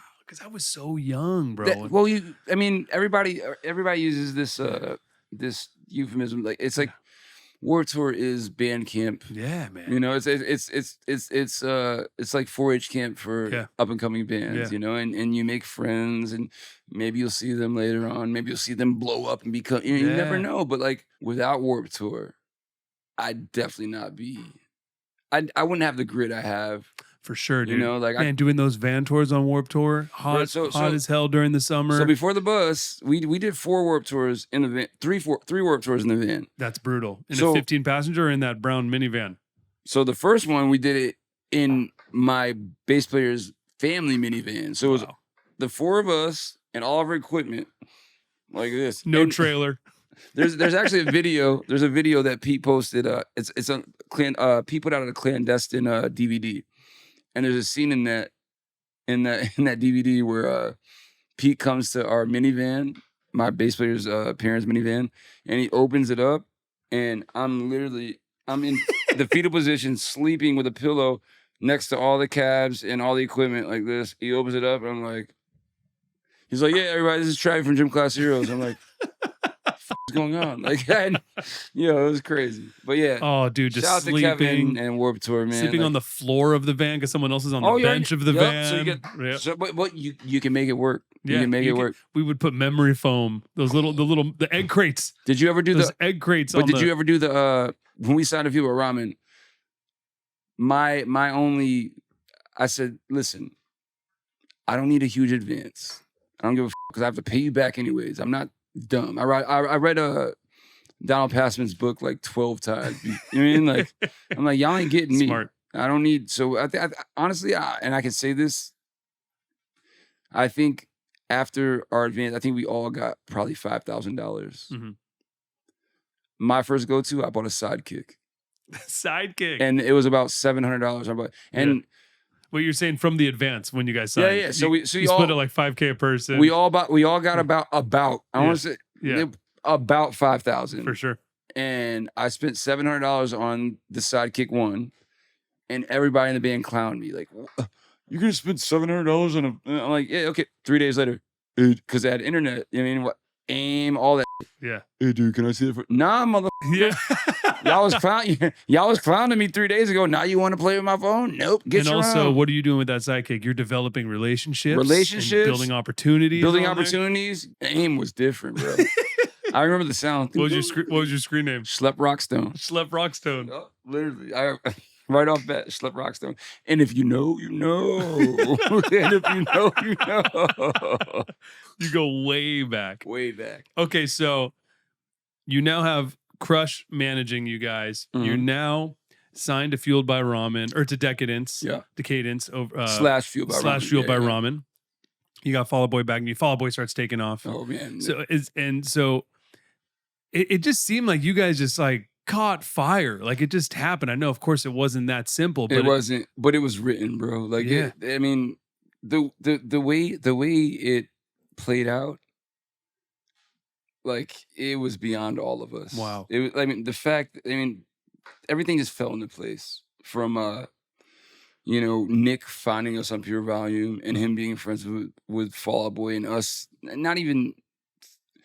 It wasn't even. I didn't put Fall Out Boy in that song in hopes that maybe they'll hear this and like no. I mean, because any of those wasn't bands, a marketing intention. No, any of those bands that named in that song could have been like, "Hey, thanks, dude. You want?" Nah, like there was no ill intent. I just wanted to tell a story that my homeboys that weren't in that scene could get, and the people that knew the names of those bands would still get. You know what I mean? Because, like I said, like if you listen to that song without knowing the names of any of those bands, it still makes sense. You know what I mean? Yeah, for sure. Yeah. It's so crazy because you turned that song into a game, essentially. Literally. And like, Literally. so what that does, even though you weren't intending it to be this marketing mechanism, but it's so genius, bro. And You're look welcome. at what it did. I'm just kidding.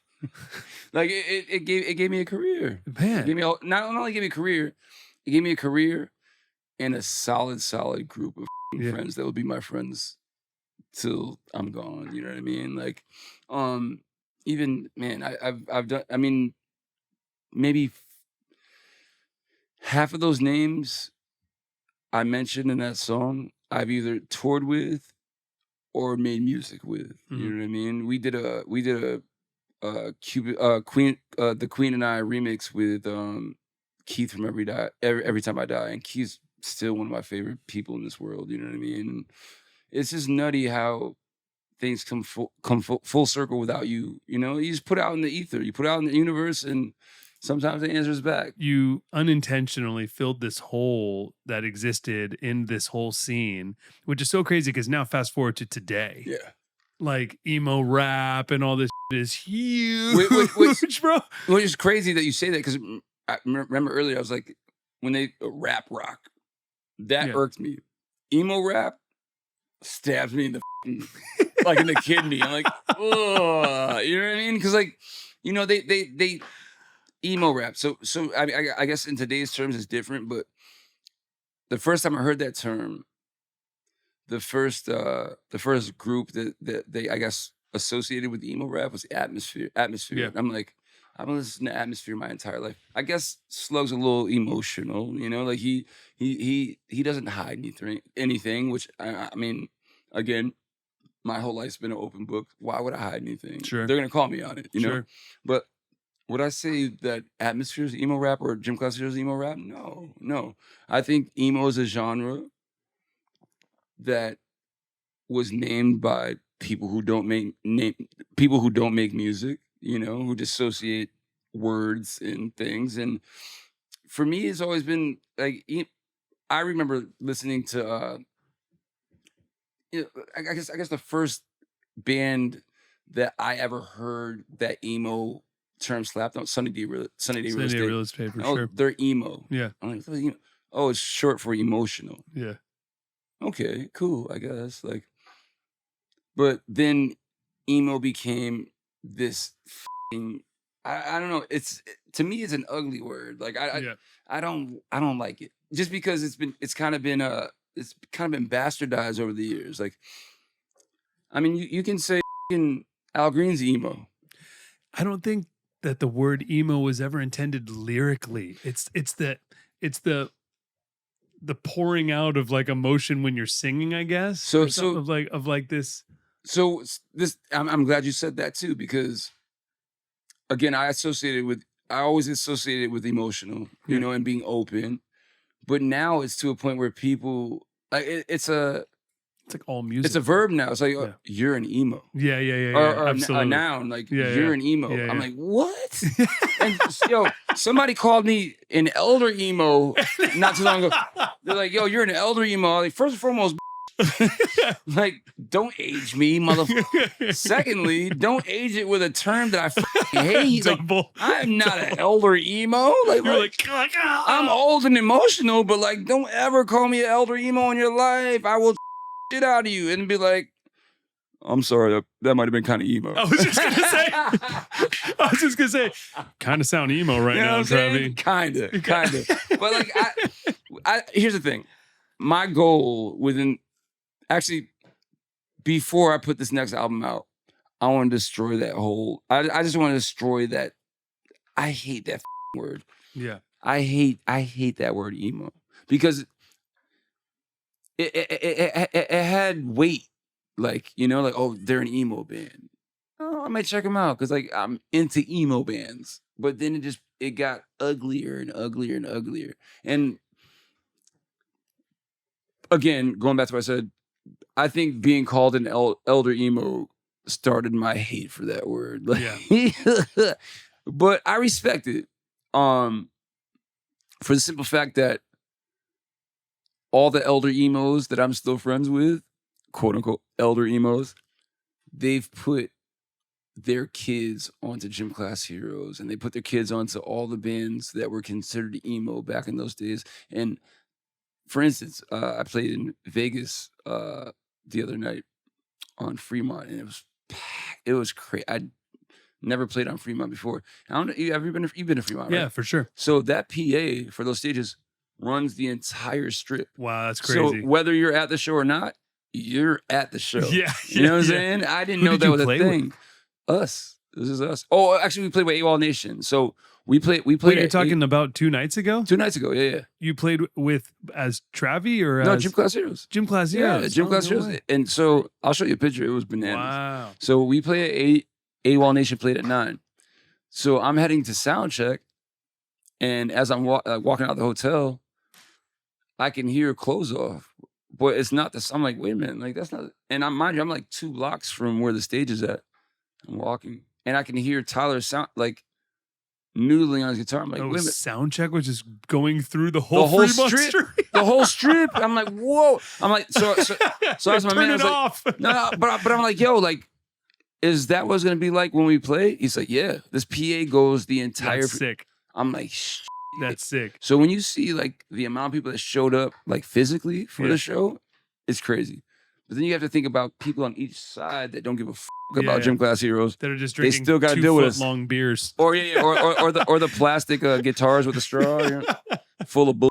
But yeah, man. Wow. If you were there for us or not, you still had to deal with me for an hour. You know what I'm saying? Take it. All right, dude. So I would love to talk about your solo career. Yeah. And all right, so I would love to know the story of Billionaire. So that song, you, Bruno Mars, and produced by the SMEEZINGTONS, which is Bruno Mars and Philip Lawrence and Ari Levine. Mm-hmm. So what is the story of Billionaire? How did you meet Bruno and those guys? Where did the song start? So now we got Gym Class Heroes got upstreamed to Atlantic from Fueled by Ramen after the Papercut Chronicles. Right.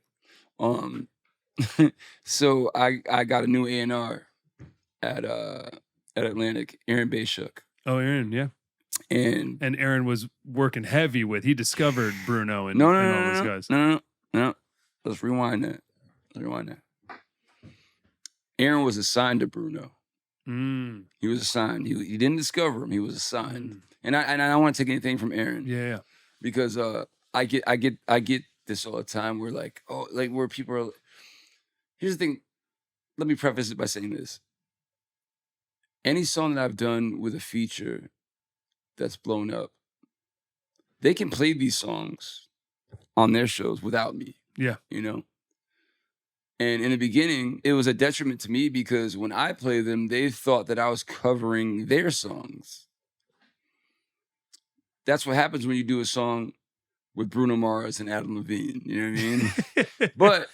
but the crazy part is like Bruno Mars didn't exist before Billionaire. I mean, he existed. And I don't want to take anything from his talent. I don't want to take anything from him as an artist. I love that motherfucker to death. But I have to set the record straight. Like, and I want to do this with all due respect. When Aaron became my A&R, he was like, hey, I have these dudes in LA called the SMEEZINGTONS that I think you guys might be able to do some, you know? I'm like, cool, let's go. So they fly me out to LA. Bruno, Phil, and Ari.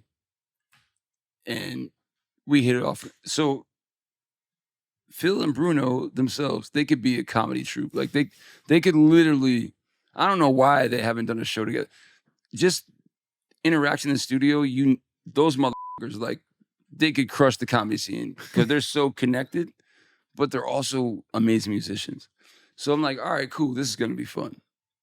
But Billionaire, that was an afterthought. So we were messing around with a couple ideas, a couple songs. For the first time we got together, it was more like, what are you into?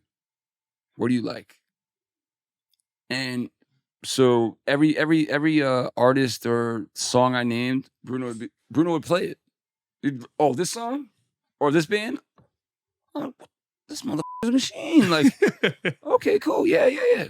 So we hit it like off rip. Like I knew he was a kindred spirit, as well as Phil, because they're one and the same. Ari's, I don't want to leave Ari out because Ari's amazing too.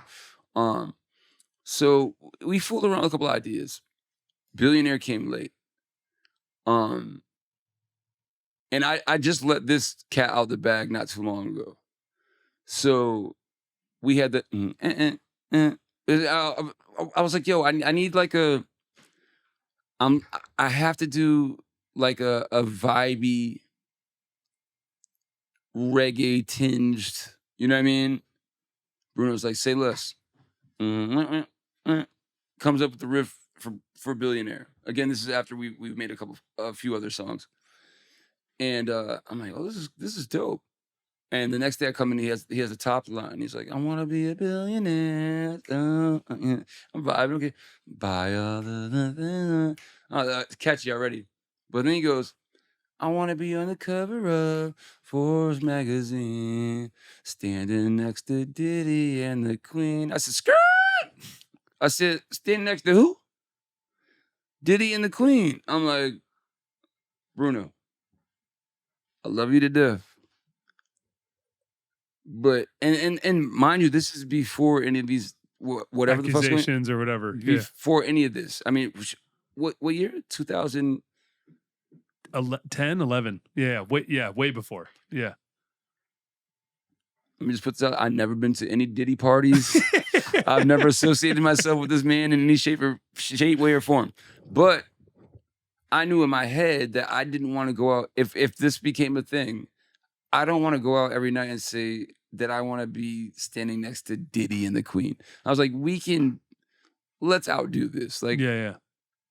Like, wow. In my world, Diddy's not that cool, bro. Right, for sure. Not that cool. And again, before any of this f***ery, like, nobody wants to be associated.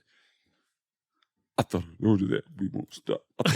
Like, I want none of that. You know what I mean? So I said, Bruno, like, let's just, can we just smoke something and sit and let's rearrange this. So the first thing pops is like, what about Oprah? I'm like, well, shit, Oprah's in the moment. I'll take Oprah over Diddy any day.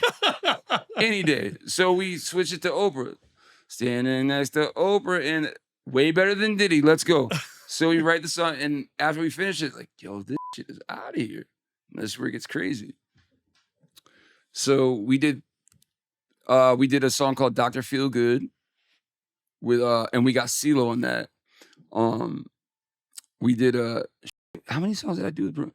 We did Billionaire, Dr. Feel Good, We'll Be All Right. Mm-hmm. So now the album's done. I'm fast forwarding a little bit. Album's done. Julie Greenwald's like, Billionaire's a single. I'm like, Julie's the president of Atlantic. Yeah, shout out to Julie. But I definitely, bro, I got into a Street Fighter 2 fight with her about how this was to play out. So she's like, Trav, Billionaire is definitely a single. I said, yes, of course. She's like, but nobody knows this Bruno kid. I'm like, well, okay, what's your point? She's like, well, if this is going to be your first single on your first solo album, like, we need somebody known. And I'm like, who the fuck is going to sing this shit the way Bruno said? Oh, trust me, we'll find somebody. I'm like, well, so me, like, being the humble kid I am, let me see how this plays out. Yeah. Go find somebody. Yeah. She comes back. Let's have CeeLo do it. I said, Julie, you obviously didn't listen to the album I sent you because we have CeeLo on Dr. Feelgood that we did with the SMEEZINGTONS. She just went and looked and saw who was already signed to the label and has a good voice. So I said, Julie, we already got CeeLo on Dr. Feelgood. She's like, but Bruno doesn't have a name. You know, like, this is your first, you know, like, I'm like, I don't give a f***. Nobody can sing this shit the way he did. Wow. I'm battling not only with Julie Greenwald, I'm battling with the building, bro. Wow. I'm battling with Atlantic Records about this single. So one night, not one night, I spent a few nights up, like trying to figure this out. And I said, fuck it. You know what? I walked into Atlantic. I said, Julie, listen, this is 3 months like while we're trying to figure out, you know, who's going to sing Billionaire. I said, Julie, like, I can't, it'd be cool to have CeeLo on. I love CeeLo to death. I already have him a song. And I know you guys don't know who Bruno Mars is, you know? Like, I know you guys don't know who Pete is, who I knew him as. Like, and I always say, like, he was Bruno Earth when I met him. He became Bruno Mars after Billionaire. But, Bruno Earth when I met him. so, and then he shot off into the stratosphere after Billionaire and became Bruno Mars. so listen, so I'm literally, and who am I, you know, as this kid who's had marginal fame and a hit or two. No, CUPID'S, you know, like maybe actually before Billionaire, we had a few hits. So I feel like I got a little, you know, I got a little wiggle room where I can say something Sure. and not have it tossed out the window. So I said, Julie, I'm not putting out Billionaire as my first single without Bruno. That's it. She's like, well, what's the play? I said, well, listen, trust me on this. If we put Billionaire out with Bruno, I'll put Dr. Feelgood out as my second single with CeeLo. Everybody's happy, right? I kind of fuck with that, Trav. That's what she said. I kind of fuck with that. I had no intentions of putting that single, Dr. Feelgood out as the second single at all. Wow. No intentions. Yeah. So now, like, y'all taught me how to work like this. Right. Y'all taught me this shit. You know what I mean? Oh, yeah. Great idea. Bing, bing, bing, bing, bing, bing, bing. We put out Billionaire with Bruno. Billionaire happens. 3 weeks later, I'm in Atlantic Records building with Bruno, Aaron BAY-SCHUCK, myself. After Billionaire's already sizzling, doing his thing. And Bruno's there to play some of his and he's there with Aaron. And he's sweating. He's like, yo, what was the first, you can help me on Beautiful Girls. No. That's after. So Beautiful Girls was a joint I turned down. Really? I turned Beautiful. Whoa. Yeah. That's another story. He's going into a meeting where he's playing his. Yeah, I want to be an artist. Here's what's up. I'm not just the writer in the SMEEZINGTONS. So the first song he plays, or first song he's gonna play, is Just the Way You Are. Wow. Now he's like, yo, Trav. He's like, do you, like, he's sweating. He's like, should I play him something else? Because he had On the Other Side with CeeLo. Mm-hmm. I was like, no. Go in there and play Just the Way You Are with your fucking chest popped out. Yeah. Like, hey, if y'all don't take this, I'll take it elsewhere. Yeah. Like, that's the. He goes in there. Your eyes, your eyes. I watched the whole fucking room go. I looked at him. I'm like, he didn't want to play them. Wow. So his first single is Bruno Mars. Just the Way You Are. Just the Way You Are. Yeah. Not only that, the video is amazing with the tape cassette. I said, fam, had you played them, whatever the you were wanting to play them before that, we wouldn't be having this conversation right now. I had to fight tooth and nail to get them to keep Bruno on as the feature, the song that we wrote together. Yeah. Because according to them, he didn't have a name. That's so crazy. Now, should I get some kickbacks from having that fight? Should I get some kickbacks for Bruno being where he's at right now? Like, does Bruno, maybe. Does Bruno know this? That you fought for him? Absolutely. Okay, good. But does Bruno reach out and say, hey, Trav, how you doing? Hell no. Do I take offense to it? Absolutely not. I know what the fuck I did for him. Yeah. I know the fight I fought for him. Yeah. You know, like whether he decides to, you know, like accept that, it's on him. I can give two shits. Yeah. Thank you for what you did for me. And I hope you appreciate what I did for you. Wow. You know what I'm saying? Like, and that's it. Point blank, period. I just saw him play the other day in Vegas because he's doing the residency to pay off his debt. So when I played Billionaire the other night in Vegas, I said, shout out to Bruno.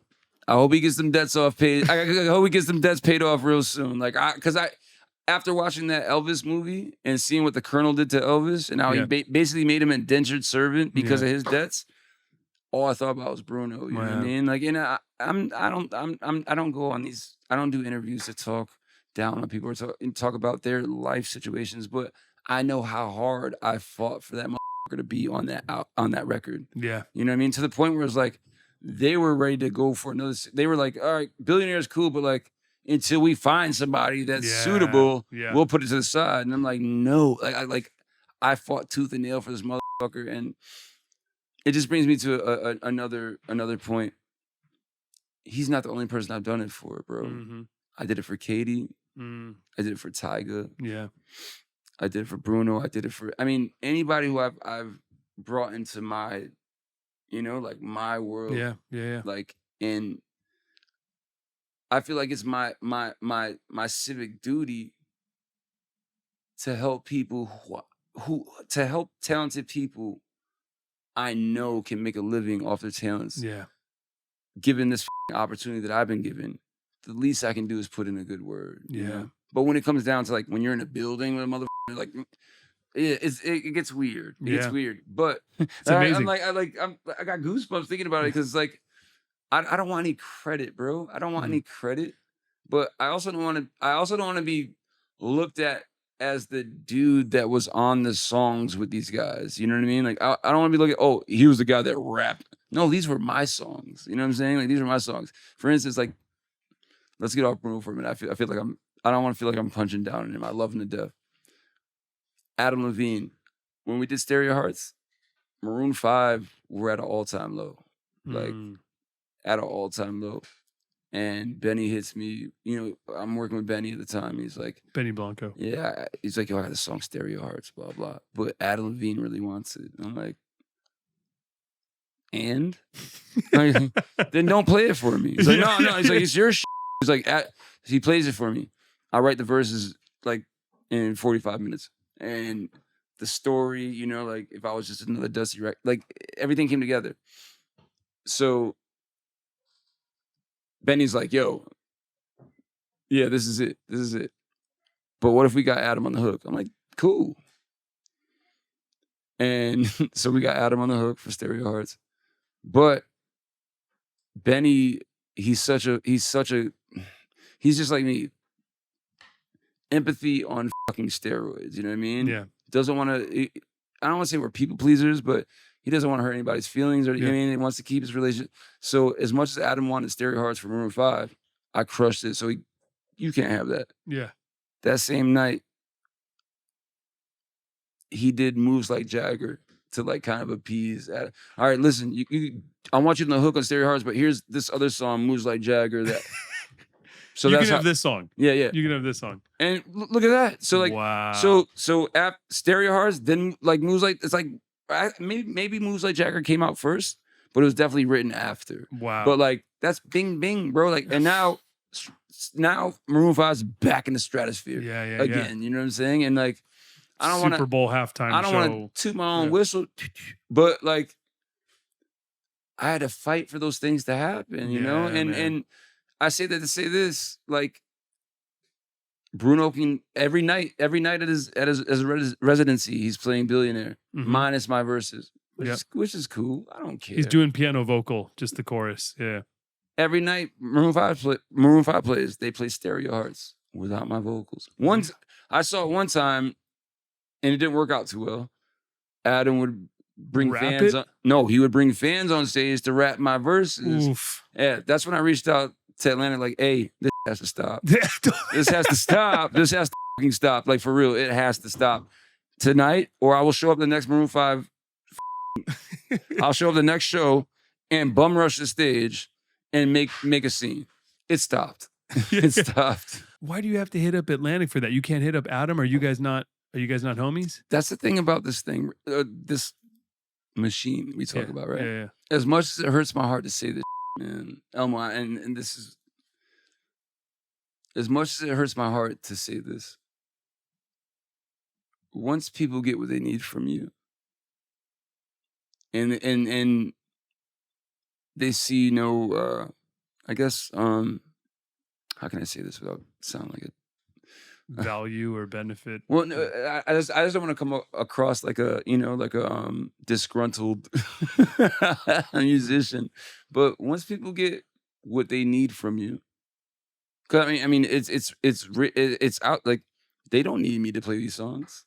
Obviously, they play them every night without me. But once people get what they need from you, I don't want to say you're chopped liver, but it's like we could do these songs without you, and people think these are our songs.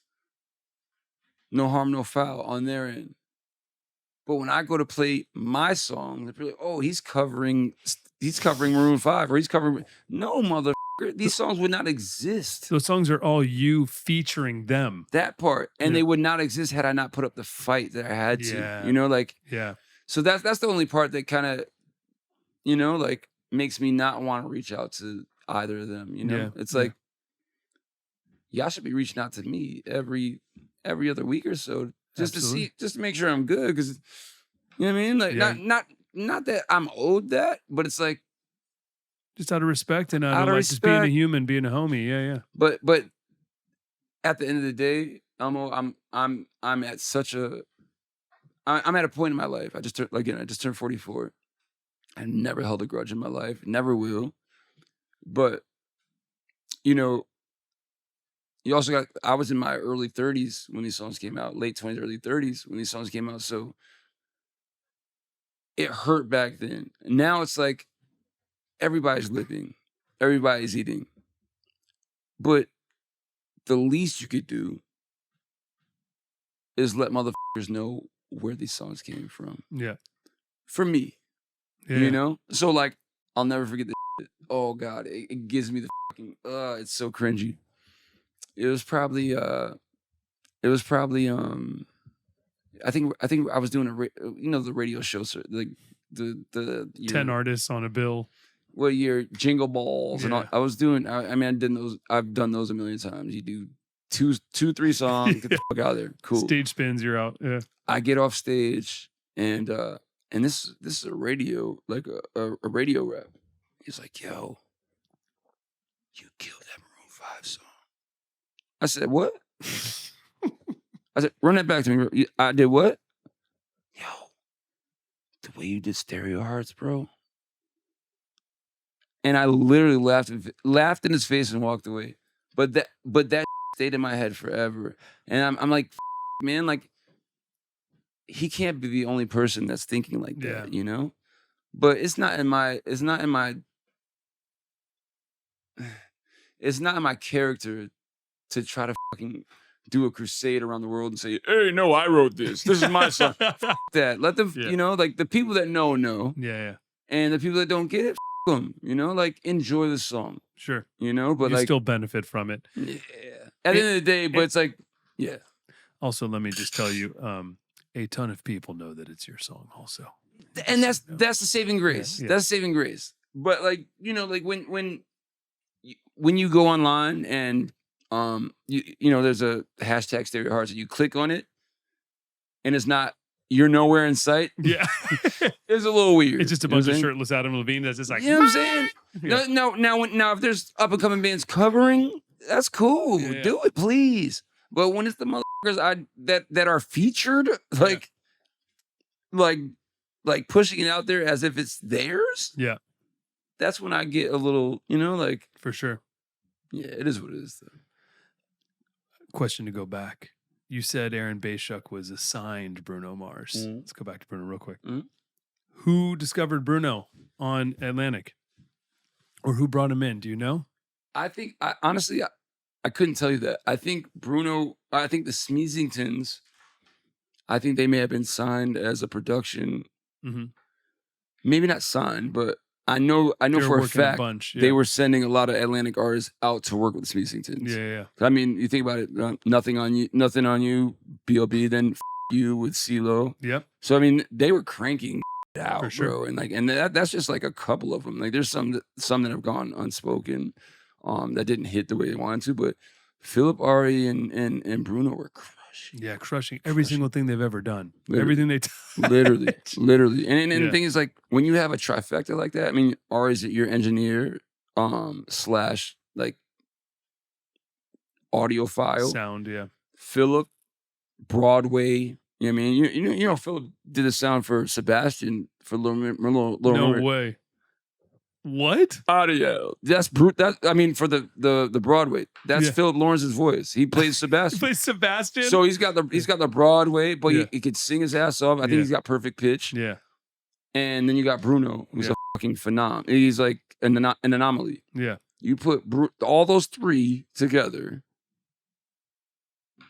it's hit after hit after hit. You know what I'm Yeah. saying? And not only that, they Forever. have fun doing it. Yeah, and it looks And you like can it. see it. You even know? see it in the show with Philip Absolutely. and Bruno in the show. Absolutely. The Vegas, I've seen it 100 times. For sure. And yeah, the Vegas show was still so good. And Bruno making fun of his debt, like Yeah. just calling it out and everything. I said I had some choice words the other night, but I kept it PG. But the thing is, like Did you see him the other night?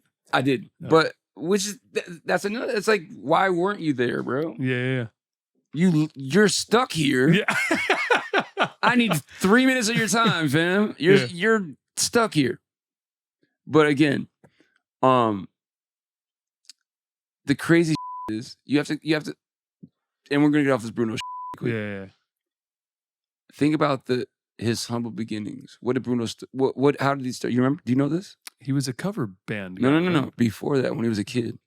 Wasn't he an Elvis impersonator Where? in Hawaii? No. He was in that movie Leaving Las Vegas, bro. Oh no! What? Whoa! As an Elvis impersonator. Yeah. Talk about first full circle, bro. That's ironic. Ooh. It's kind of devilish, honestly. It's That's wild. It's ironic, but it's kind of demonic too. Like, Wow. ugh. Damn. Ends up in Vegas, not impersonating the dude he impersonated, but living his life. Yeah, that's so crazy. Yeah, I'm gonna leave it there. I don't ever want to come off like I'm, like Yeah. I'm upset or sad about. No, it's like I learned so much from him. We made a timeless smash together. Yeah. A couple of them in my eyes, Yeah, for sure. And Well, Be All Right is so good, Come dude. on, man. Who It's so good. Who would have thought of Yeah. doing that super grass flip? You know what I mean? Yeah. But Bruno, Yeah, and then I mean, he knew it because in him doing it, he knew that's my bread and butter. I For sure. love all that. You You know what I love mean? That early '90s, that's my bread and butter. But he's like, "Yo, Trev, I think you might like this." I'm like, "What? You think I like this? What? Let's fucking go!" Like, but yeah. That's fun. It's special thing to be a part of. All right, so yeah, can we talk about Benny a bit? Working with Benny. Mhm. So it's crazy because you had Gym Class Heroes, you had success, you had hits with Gym Class Heroes. Then you have a solo career that starts off with Billionaire, Yeah. right? And Mm. just crazy. And then you have hits as a solo artist. Then you go back to Gym Class, Yeah. and you drop the Gym Class album. You drop Papercut Chronicles 2, Yes. which to AB the 2 is like it's crazy maturity. Crazy maturity. And then you have a huge hit with Stereo Hearts on that one. And you did a bunch with Benny on that album. I mean, right? Yeah. Benny was the conduit. Like, Yeah. and the thing is, like, I'll keep it a buck. Like, I didn't really with Benny in the beginning. Mhm. Like, it was nothing. So Benny's a very particular dude, and at this point in my career, I'm like, and this is like, I can check myself for this. Like, I don't want to say I was like on some Kanye. Oh, everything I say is golden. No, like I'm always learning. But Benny's very particular. And I remember our first time working. There was a line in one of my verses where he was like, "Yeah, that's cool, but what if you said it like this?" And I'm like, "Motherfucker, I'm the rapper. You do what you do." But I'm like, that's the most dickheaded shit to even think that way is Yeah. dickheadish. Because like this motherfucker's written, we've written like 4, 5, 6 hits together. It's like, And what if you give him a producer idea? He's gonna be like, "Don't." Yeah. he would never. Yeah. Our relationship was so organic, and I haven't worked with Benny in a long time, but we talk all the time. I remember Benny before I even knew he was a producer. Do you remember Spank Rock? Yeah. he was Spank Rock's hype man. So Really? I remember this little Jewish kid with this curly Jew fro jumping up on stage, up and down, like. But I didn't know he was producing all those hits. Like I did not know that. Spank Rock, Amanda Blank, that whole shit, that was all Benny, bro. Whoa. Like, yeah, so when I put two and two together, I was like, oh, we can make some shit happen, you know? And I think one of the first songs we did together, I don't even think it came out. I think one of the first songs we did, Benny and I, was a song called Want You Bad with Kesha. I could be wrong. But I knew once we got into the studio and started working, I was like, oh, we're gonna do some damage. You know what I mean? And Benny's like he's got his shoes off. He's in the chair with his legs crossed. It's like, he's got his middies. All right, Trav. Okay, cool. But the first time he tried to check me on like me doing me, I was like, hold up, bro.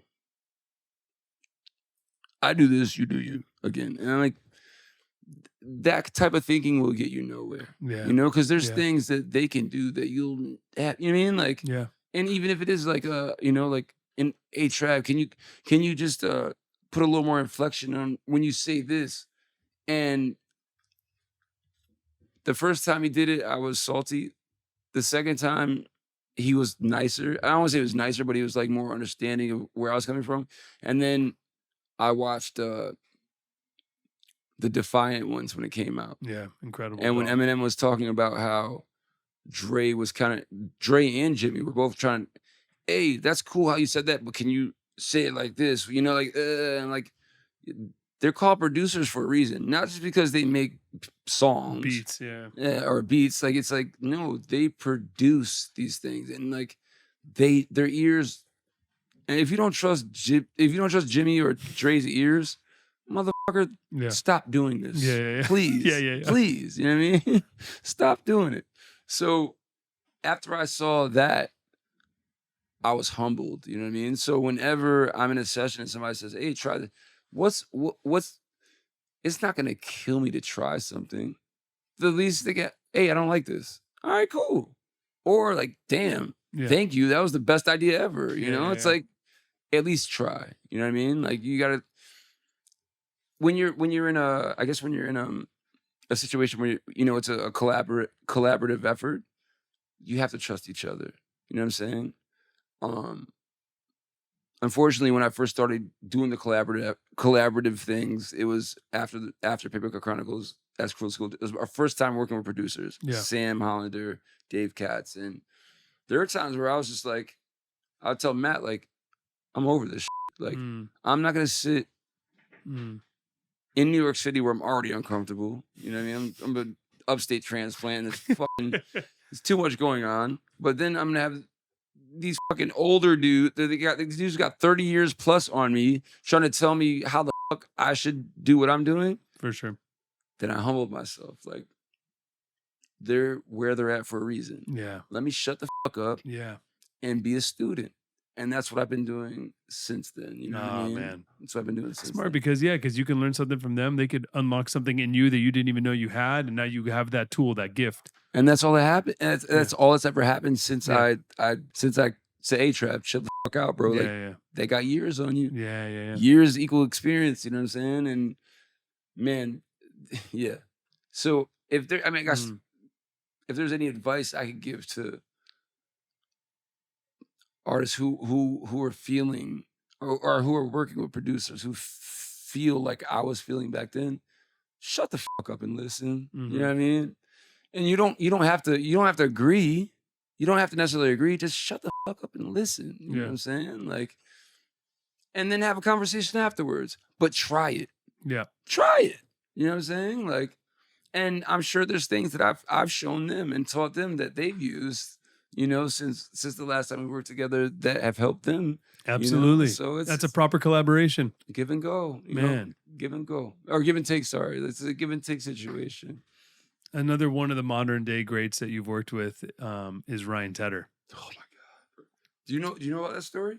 Please tell me this. It's crazy because it ties into Warped Tour. Oh, let's go. So you don't know the I don't know Fighter this story. No. So ever since fucking Too Late, I've been the biggest One Republic fan ever. You know what I mean? Like, Yeah. it's something about Tedder's tone, not just his tone, but the things he says, you know what I mean? And he says them with conviction. And Crush was like, hey, we were on Warped. He lives in Denver, right? Am I bugging? I know he has a I know for a fact he has I don't know if it's in Denver, it's in Colorado somewhere. This motherfucker, it's like a castle. It's not a house, it's like a compound. And Crush is like, hey, so I knew that Tedder and I were working together once we hit the Colorado stop on Warped Tour. Oh, nice. So they're like, yo, Tedder's gonna pick you up after your set, and you guys are gonna go to his crib and work. So say less.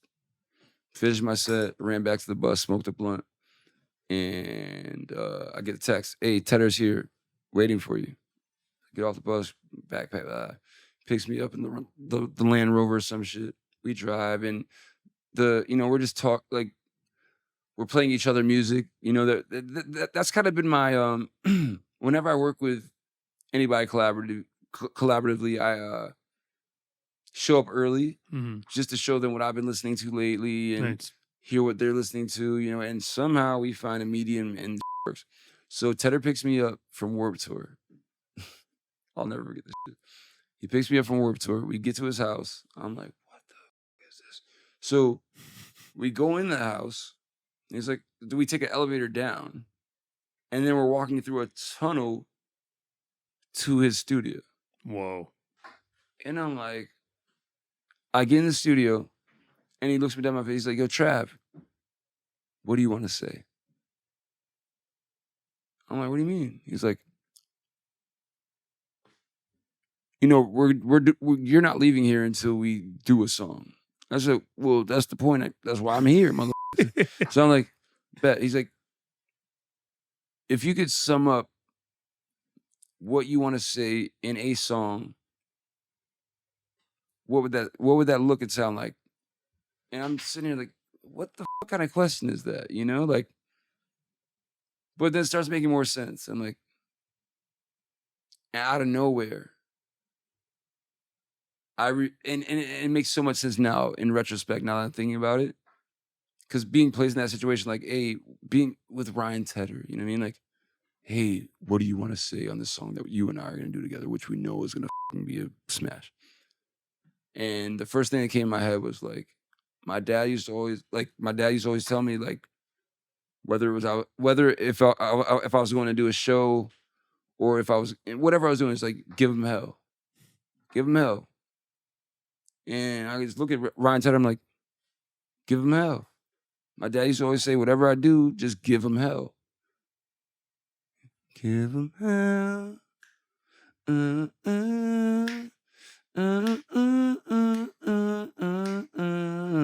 So he keeps saying give him hell, but he's doing the like. So as he's humming the melody, give him hell, and then I'm like, turn their heads till we're dead. Get a scar, give me pain, and I you not, we wrote that song faster than we wrote Cupid's Chokehold. Wow. Faster. And oh my God. After we were done, it was literally like one of those moments where you just look at each other like, who are you? And I'm like, wait a minute, I know now. And you know me, like on a very, very intimate level. Yeah. And we just did that. You know what I'm saying? And yeah, man. Tingle That's Bunnies amazing. again. Tingle Bunnies again. Like, yeah, that's how the fighter happened, but it was so organic and so wow. It's just the two of you in the room then. literally, Yeah. literally, like. And then I went right back to Warp. I went right back to Warped Tour and DJ'd the barbecue like nothing happened. No way. After I wrote a whole smash. Yep. No way. Went straight back to Warped Tour. Tedder dropped me off. I DJ'd the barbecue. I was like, oh, y'all motherfuckers have no idea what just happened. Yeah. Everyone else has just had like 3 beers, and you're like, I just wrote a hit with Ryan Tedder, and I was inside a mountain underneath a castle. Literally. Oh my gosh. Yeah, man. That's crazy you brought that up. And it's crazy how it ties back into Warped Tour, but everything ties back into Warped Tour when it's like so deeply Somehow, some woven way. in. Somehow, some way. Well, you do it for 8 summers. Yeah. It's kind of hard to go around it. You also collabed with one of the greatest singers of all time, especially one of the greatest voices alive, Sia. Yes. So, yes. what's it like working with Sia? So let me first and foremost, I don't look at Sia as an artist or someone I've collaborated with. Sia's like my sister. She's like my big sister for sure. I was going through it heavy back in the day with addiction and she's been through it herself. But when she signed to Crush, I think she knew that I was going through it. I think something, that empathy thing again, I think she could kind of feel that I was going through it. And I'll never forget this. Our first time meeting up in New York City, she was in a hotel and I was still in active addiction, and she knew.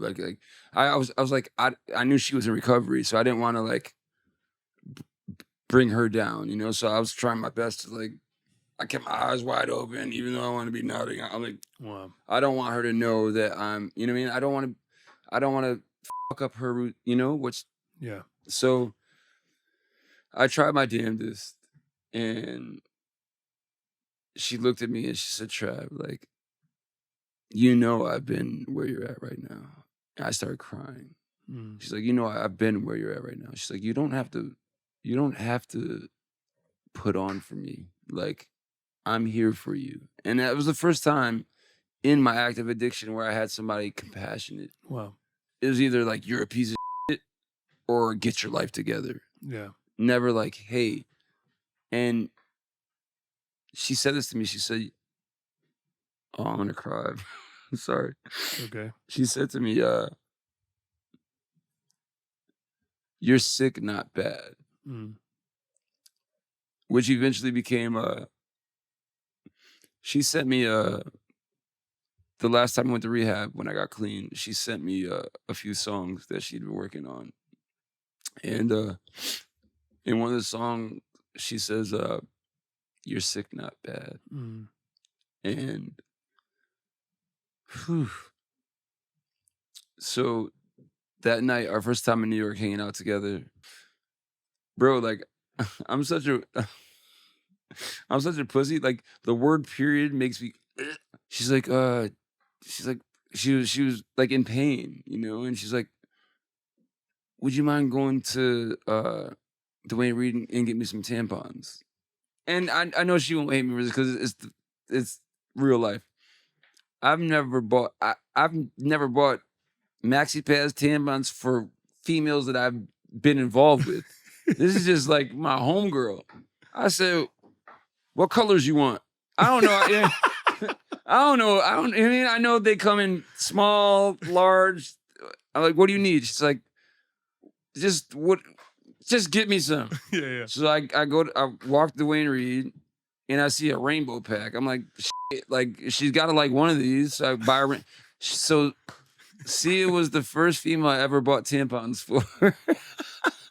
and to this day, as grossed out as I am, or as I was by females and their menstrual cycles, and I got a weak stomach, man. And I bought her a big old pack of rainbow colored tampons. And I was proud too. Yeah. Give them to me. And I got back to the hotel. I was like, here, love. I did it. She was like, oi, you got the rainbow colors, mate. And I was like, hey, you got options. You know what I'm saying? But I would never do that I wouldn't do that for my ex-wife, bro. I wouldn't buy tampons for anybody but Sia. And I hopefully that's a testament to how much I love her and our relationship. Oh, that's so now beautiful. you know. That's and if beautiful. you don't know, now you know. Man, this is, I don't think there's a simple answer at all to this, but to this question, but in talking about your addiction, obviously a huge thing that you overcame. Incredible. What is some advice that you would give to someone trying to or wanting to overcome an addiction? I would say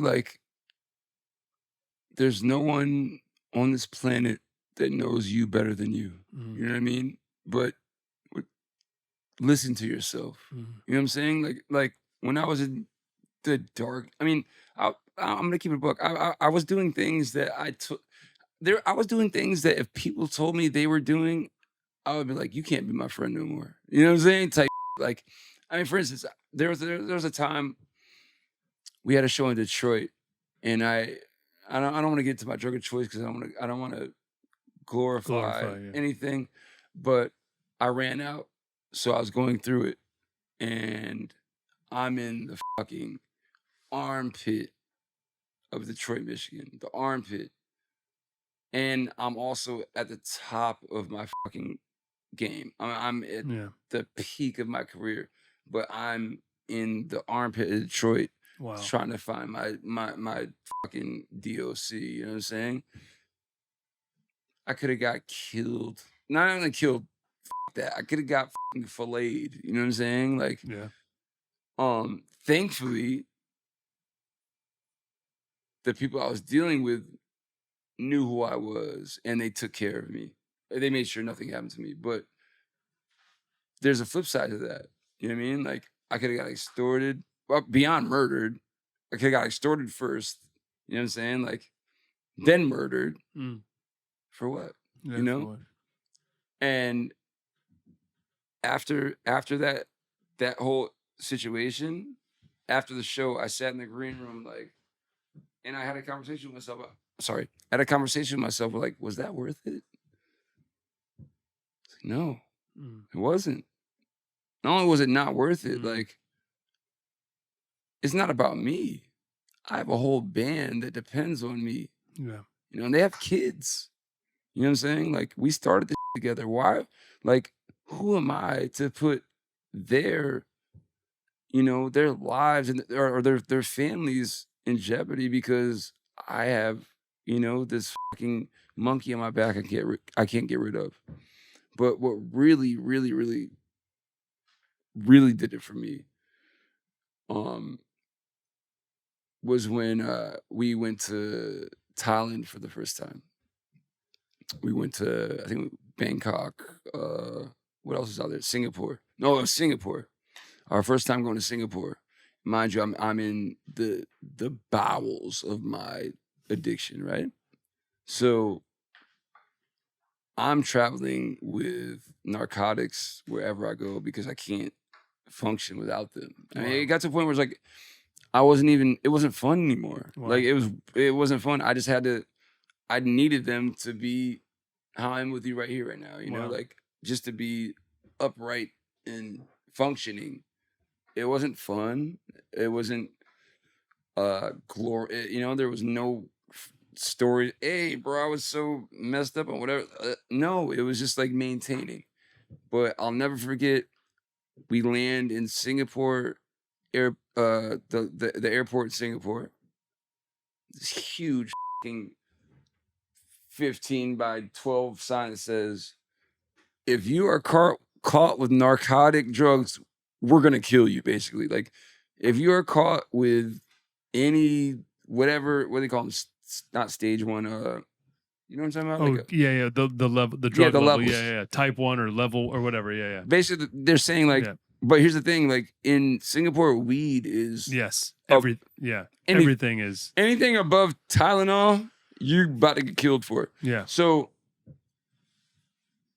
bro, I have an ounce of my DOC in my bag. And I see the sign, I'm like, oh, they gotta be talking to somebody else. They ain't talking to... That's how, bro, that's how crazy addiction is. Yeah. Because you're like, you see this big ass sign saying, hey, if we catch you with what you got in your bag, we're gonna kill you. Like, we're gonna chop your head off, or we're gonna hang you in front of everybody. But you're so caught up in it, you're like, they must be talking to the motherfucker behind me. Yeah. Not me. There's no way that sign's for me. Yeah. Oh, it was for me. Yeah. I was just lucky enough to have angels on my side to get me through that shit. You know what I mean? But in retrospect, I'm like, they had every right to kill me, bro. Like, I mean, with the amount of drugs I had on me in a country that has zero tolerance, they could have killed me, like, literally. And so whenever whenever I go back in that weird way of thinking, like, oh, they ain't talking about me. You know what I mean? I'm above any other human.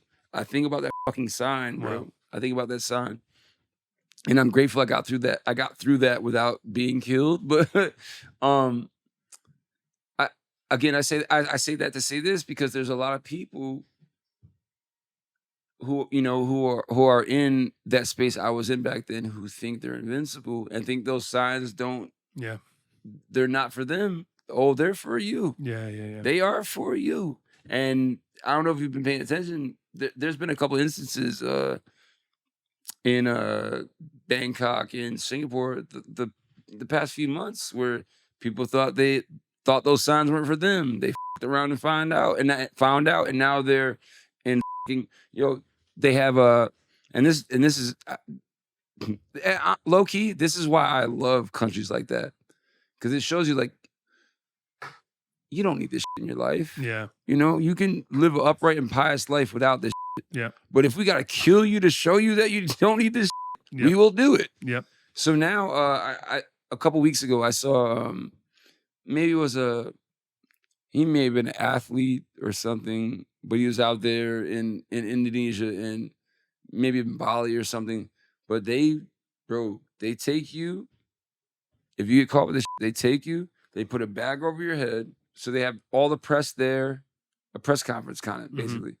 They have you with a bag over your head, facing the other way, while the entire world is judging you. And then after they embarrass you, they're like, "Oh yeah, we might kill him." No, thank you. Heavy. No, thank you. Not worth it. Not only is it not worth it, I like Bali, bro. Yeah. I fucking love Bali. Yeah. You know what I'm saying? Like, bro, have you ever seen the movie Eat, Pray, Love? Yeah. Oh yeah. Remember Katit Lior, the little guy? Yeah. Bro, I after I saw that movie, I went to Bali just to meet that motherfucker. That's awesome. He died a year later. Rest in peace to Aw. Katit Lior. It's funny. I sat with him for 3 hours. That's awesome. Usually he does like an hour. Yeah. No, he does half an hour sessions. Wow. I sat with him for 3 hours. He grabbed my hands. He said, "No, you must stay with me." But mind you, 3 hours, this motherfucker's burping, fart. And every time he burps and farts, he goes, "Oh, I'm sorry, Travie. I'm old. But then this motherfucker's telling me things about myself that I didn't know about myself. Wow. But next time. What is he saying? Next time we'll get into that. Bro, Whoa. well, one, I mean, this dude, when I met him, I think he was 86 when I met him. Yeah. And this motherfucker was telling me shit about my childhood that I've never told anyone. You know what I'm saying? Like, that dude was special. Wow. And yeah, rest in peace to Katit Lior. But had I not seen that stupid ass movie, Eat, Pray, Love, I wouldn't even known. I wouldn't even known about Bali. Yeah, you know what I mean? I went out there, but on his life, I would never go back to the fucking derelict I was and risk my life, because I would have never met him. What if they hung me before I was supposed to go meet Katit Lior, and change my entire life? Man, that's incredible. You got to experience that. Oh, it was great. Wow, dude. So I'm not really big on Facebook. I don't want to say I'm not really big on Facebook. Like, I'm not really a fan. Active. Yeah, active. That's a better word. I literally just started to keep in touch with friends from back home, because like Instagram, it's like this vast.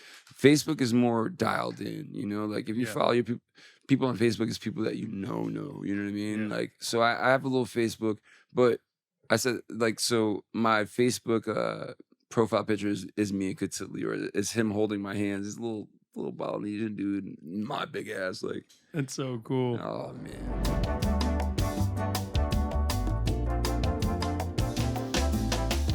I have the death metal voice. Yo, when I was on Warped Tour years ago, I remember my band couldn't go to Canada for some reason. And Poison the Well was on the tour. Poison the Well, wow. They invited me like, "Yo, come ride with us." So I went and I rode with Poison the Well on their How bus. was that? It was awesome. It was so great. It was the height of Poison the Well too. Yeah. What was that album called? Oh, now you're gonna something the Red. Was it the Red or the? It was a red cover. No, I'm thinking of that band.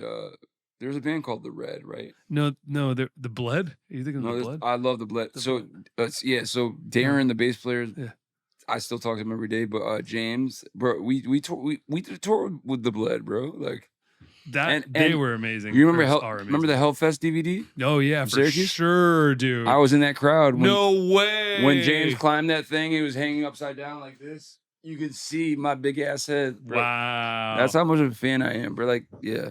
I always wanted to go to HELLFEST. Shout out to Chauncey too, man. Yeah, because you were going to the Syracuse hardcore shows, bro. I was in LA, so I was grew going up. to the LA punk shows and like the Orange County punk shows. And I saw a lot and like the Corona punk shows and all that stuff, God. bro. I was in that whole scene. Do you ever get to see the Locust? 30 times. So many times, how genius bro. is that motherfucker? Did you watch that? My Did you watch that documentary? What, on the Locust? No, it's not about the Locust. It's about the lead, I forgot his name, lead singer. Gabe Serbian. So I met him once years that later. motherfucker. Do you know about the Jerry Springer thing? Tear from the Red. That was the Poison the Well album. Tear from the Red. I'm sorry, what? Jerry Springer? Bro, there's a documentary on that motherfucker. Gabe. So the singer of the Locust. The Locust was a crazy. I don't even know how to describe the music of the Locust. Undescribable, but still a vibe. The best, the craziest live show. So tight.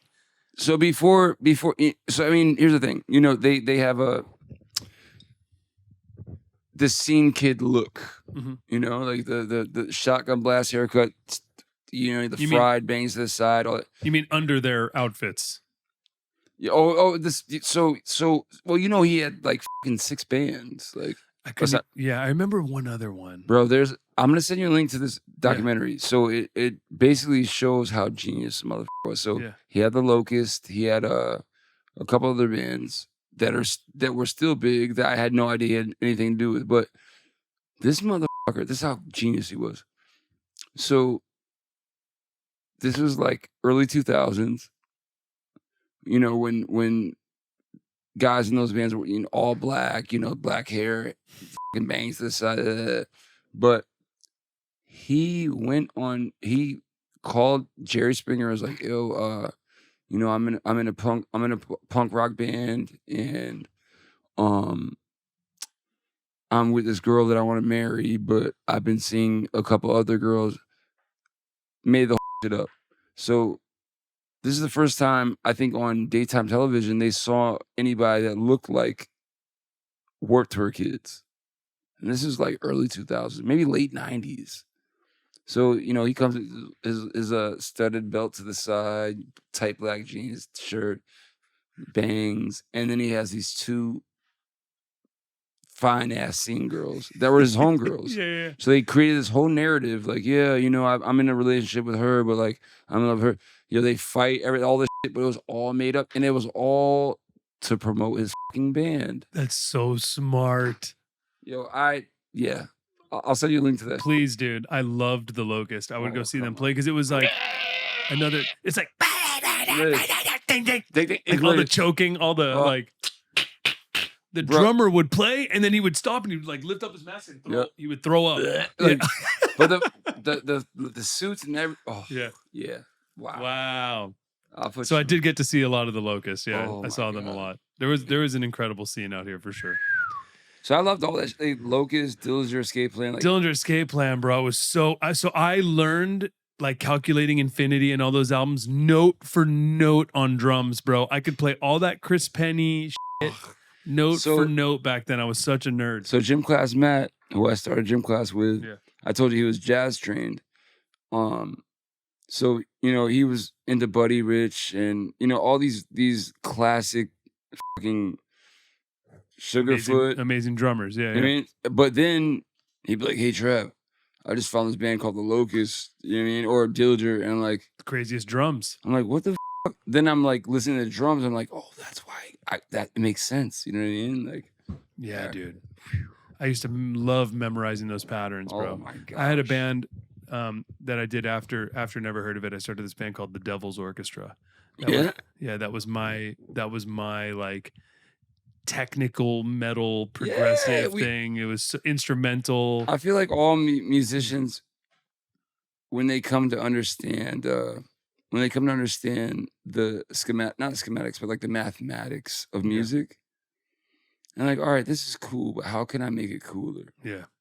And it was bands like the Locust. It was bands like fucking, come on, Mars Volta, and before that, at the drive-in. At the drive-in, yeah. Like I would see at the drive-in play. I saw him play at the Troubadour, bro. So I would see all these bands play such small shows. They were amazing. I feel like they do small shows, but I feel like whoever's there knows why they're there. It's so special. So special. It's so special. Those Dillinger shows, those Locust we did shows we did Warped Tour one. We did a Warped Tour 1 year with Dillinger, and Nice. I can't remember the drummer they had on tour with him, but he ended up playing with I think his name was Lou. He was jazz trained, but he ended up playing with fucking Spearhead after that. Like, oh really? I could be wrong, but Weird. he did a Dillinger. No, sorry, he did Dillinger, and then I believe he went after Dillinger. He went to Robert Randolph. Robert Randolph. You know Robert Randolph of the Family Band? Yeah, of course I know who he is. Yeah. He went He's from amazing, super talented, but completely different. He went from Dillinger Escape Plan to Robert Randolph. I maybe I'm wrong, but he went from Dillinger to something crazy. I know. I'm pretty sure his name was Lou. So there was Billy Reimer. No, it Billy. wasn't him. I know And Billy. and Billy's cool. Billy would come over my studio. Oh, and then Gil Sharon. Gil. I said Lou. No, Gil played with. Well, first of all, Gil's with Marilyn Manson. Gil's been playing with Manson for years, bro. I didn't know. And he wears the makeup and stuff. What? But the band that you're thinking of that Gil played with, I remember. It's It didn't make sense at all, but it made all the sense. It says right here. Give it to me. It was Gil though. I said on. Lou, but I know Gil. I should just text him, bro. It says right here, Stolen Babies, no. Team Sleep. Oh, that's Chino's side project. That's what it was. That's what it is. He played with Team Sleep. Yep. I remember because it was like blew my mind. They made that one album or two. It was, I only remember one. So get back. So good. This time we come to the end and we circle around. So cool. And he had Zach Hill on that too. Zach Hill on one of the songs. Anyways. Yeah, it was Gil, not Lou. Sorry. Shout out to Gil Sharon too. Yeah, shout out and to Billy and Chris Penny, all the drummers All of the Dillinger drummers. Escape Plan. Yeah. That's one of the craziest drum seats. What was the original? Who was the original Drummer? Dillinger? Yeah, It was Chris Penny. That's the guy that was on all of those. What was it called? 43% burnt. Yes, and like all those. yes. Ding ding ding ding ding ding ding ding ding ding. Bro, like you're Just like ding, your ding, head's ding, like ding. Yeah. It works though. Yeah. It works. Holy shit.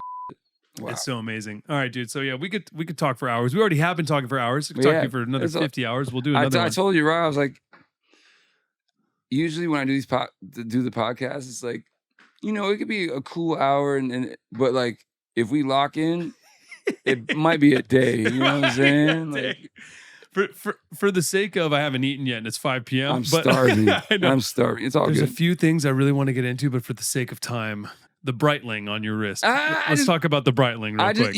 So I'm a Breitling boy. I've never. So I'm a very humble guy. I've never been into cars or jewelry. I say this but these mean a lot to me. You're covered in jewelry, my friend. Yeah. But everything that you pulled up in a Ferrari. It means a lot to me. No, it was a Tesla. No. Stop. But low key. So my birthday was the 6th. Not only did I come up like $2,500 just f***ing around. I don't gamble. Like some. But you folks. were gambling? I have a routine. Okay. So if I'm ever playing a show at a casino or I'm around, if I go to a casino, I take out $200, right? I put 100. I go straight to roulette. I put $50 on 23 red, which is a whole nother story, and I put $50 on red. If I hit it, cool. If not, I still have $100 left. I spend that $100 on blackjack. Once I get my $200 back, I put that $200 in my pocket, and I play with what I have left. So I never lose anything. Yeah. So when we got to Vegas, I did my routine. I got my $200 out, went straight to the roulette table, $50, 23 red, $50 red. Hit like that. Whoa. took that money, put it in my pocket, put my $200 back in this pocket, Yeah. put the other money in this pocket. What does that bring you? Like ish. It was like, I think it was like 2,700. Nice. No. I'm sorry. It was like it was 18 something off of 100. So it was like $1,800. It's like $1,800. Like 1850, Yeah. 1850. Okay. So I want my money back, put my $200 back to the side. And I didn't even play that night. I was like, I'm good. But then sitting at the mega, what do they call them, the mega bars, where you can play the electronic games and drink for free. So I put $100 in the blackjack electronic machine. I won $400 on that, drinking for free, put a lot of in my pocket. And then so I did my show on Fremont, and then yesterday I went out with Steve Aoki at Tao, and we did Cupid's CHOKEHOLD together. And as we were walking in to the Venetian, I seen the Breitling store. I had to go in. You know what I mean? Like that, Breitlings are like my only vice. So we go in. I seen this watch, and I was like, I'll come back. But after I did Cupid's with Aoki, and my manager Brad was there too. I was like, Brad, he knows I'm a Breitling boy. I was like, Brad, what do you think? Like, should I get it? He's like, let's go back after we get what we need to get done. I said, okay. So after we crushed that with Steve, we're walking out of the Venetian to get. I was like, and now we have to walk past the Breitling store. I said, yo, it's my birthday, and I earned this. He's like, yeah, let's go. So I had to go get this. Man. Oh, so this is brand new. Brand new. Congratulations, Thank you, bro. Another one. I've for never the seen it collection. with that band. That bright blue band is super sick. So this was crazy. So they made this one with the bright blue. They have a bright blue band, an orange band, a yellow band, and a white band. Mm-hmm. I see a lot of the white, and I've seen the orange. Yeah. I was like, I need the blue one off rip. But he was like, yo, since you came back, I'm gonna give you the yellow one. Just cause. And I was like, the yellow band in and of it's probably $500 for the band itself. The band's for sure that much. Yeah. But yeah, this is probably my new favorite. Show the camera. Sexy, right? What do I this camera? Yeah. Breitling boy. I'm a Breitling boy. What makes you a Breitling boy? Like, why Breitling? Has it been forever? Yeah, forever. So from Pops or from like or where? I was gifted a Breitling when I lived in Miami from my man Dre from Cool and Dre, producers, and I'd never been into watches at all. And when he gave me that one, I started looking online, eBay, and then it became a whole thing. Yeah. Then I bought my first Super Avenger, because like I'm a big dude, so the Super Avengers, they have like the 48 millimeter faces, so it didn't look girly on my arms. I bought one of the Super Avengers. It was over after that. So I probably have about 17 or 18 Breitling. Oh, 17 or 18. Nice. So no other watches, all Breitling. Well, I can't say no other watches. I have a Patek Nautilus. Ooh, you got a Nautilus. Had to do Come it. on now. And that was a partial gift because I paid for half of it. Half of it's worth it. Absolutely. But I would pay for half of it too. I also have aside from the I have a Panerai submersive. Nice. Which is like they after they make the watch, I think it's copper. I can't remember what metal they make it out of, but they put it in salt water so it gets patinaed. So you get the green, nice, like the Statue of Liberty. You know? Yeah. But the more patina on it, the more value it has. But like they also say like, hey, like if you want more patina, this is the way to do it. So they give you a whole manual of how to like submerge your watch in salt water to get more patina on it. Interesting. So, yeah. But other than the Panerai and the Patek, I'm a Breitling boy all day. Nice, dude. Yeah, this is probably my new favorite though. That's amazing. And you can wear that and it's cool. The Patek, you got to like choose where you're gonna. That's kinda. So for instance, I wore my Patek. We played in Binghamton like a week or so ago. And I wore my Patek, which I don't usually do. For some reason, it's like, hey, put me on today. Okay.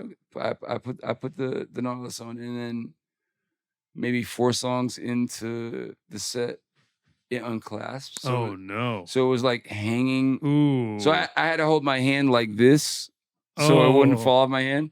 But this is how shout out to Riley and shout out to C-Rad, or we call him Crad. But this hanging, like I'm keeping my hand like this so it doesn't fall off. I mean, I could buy another house with this watch, you know what I mean? So I walk over to the side as I'm still singing and rapping, and I'm like, Crad, I need your help, bro. And he slides it off my wrist, and I go back to doing what I do. But I'm not in any certain kind of. I love all watches. what's your go-to? I have an Omega Seamaster on right now. Omegas are fly, bro, Yeah. and they're slept on too. Super slept Omegas on. are slept on. And you know what the thing is with Omegas? I'm a drummer. Omegas are the best watches for drummers because they have this like whole certain repetitive. I'm gonna screw up the reason I should. know this. Perpetual. Yeah. Perpetual. So It's got as the long back. as you're moving, it'll stay winded. It'll stay winded, but on top of that, also because like I have a Rolex that I don't want to wear when I'm drumming because like the fast twitch movement actually hurts the Rolex. Like the magnets or the. You know what I hate about performing with watches? And I'll tell you, like sometimes Okay, the dial, depending on how loose you wear your watches, yeah. it'll slide down and that dial will start dig. Like I have scars, bro. Like that dial start digging into your hand. Yep. Oh, it's For the sure. worst. It's the worst. So it's because the Omegas have the coaxial master chronometer calibers. So it's precision timing. There's a lot of going on back here. I don't know if you guys can see. Is this camera? Yeah. There's a lot of going on in the back of this watch. And most watches that are a good value. Hey, well, it was great hanging with you, my guy. It was more than great. Thanks for coming over. Always good.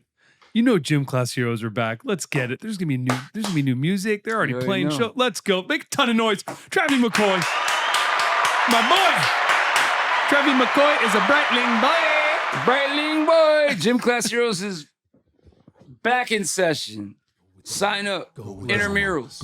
Let's go. Go with Elmo. Go with Elmo. Go with Elmo. Go with Elmo. Go with Elmo. Go with Elmo. Go with Elmo. This is the stuff, man.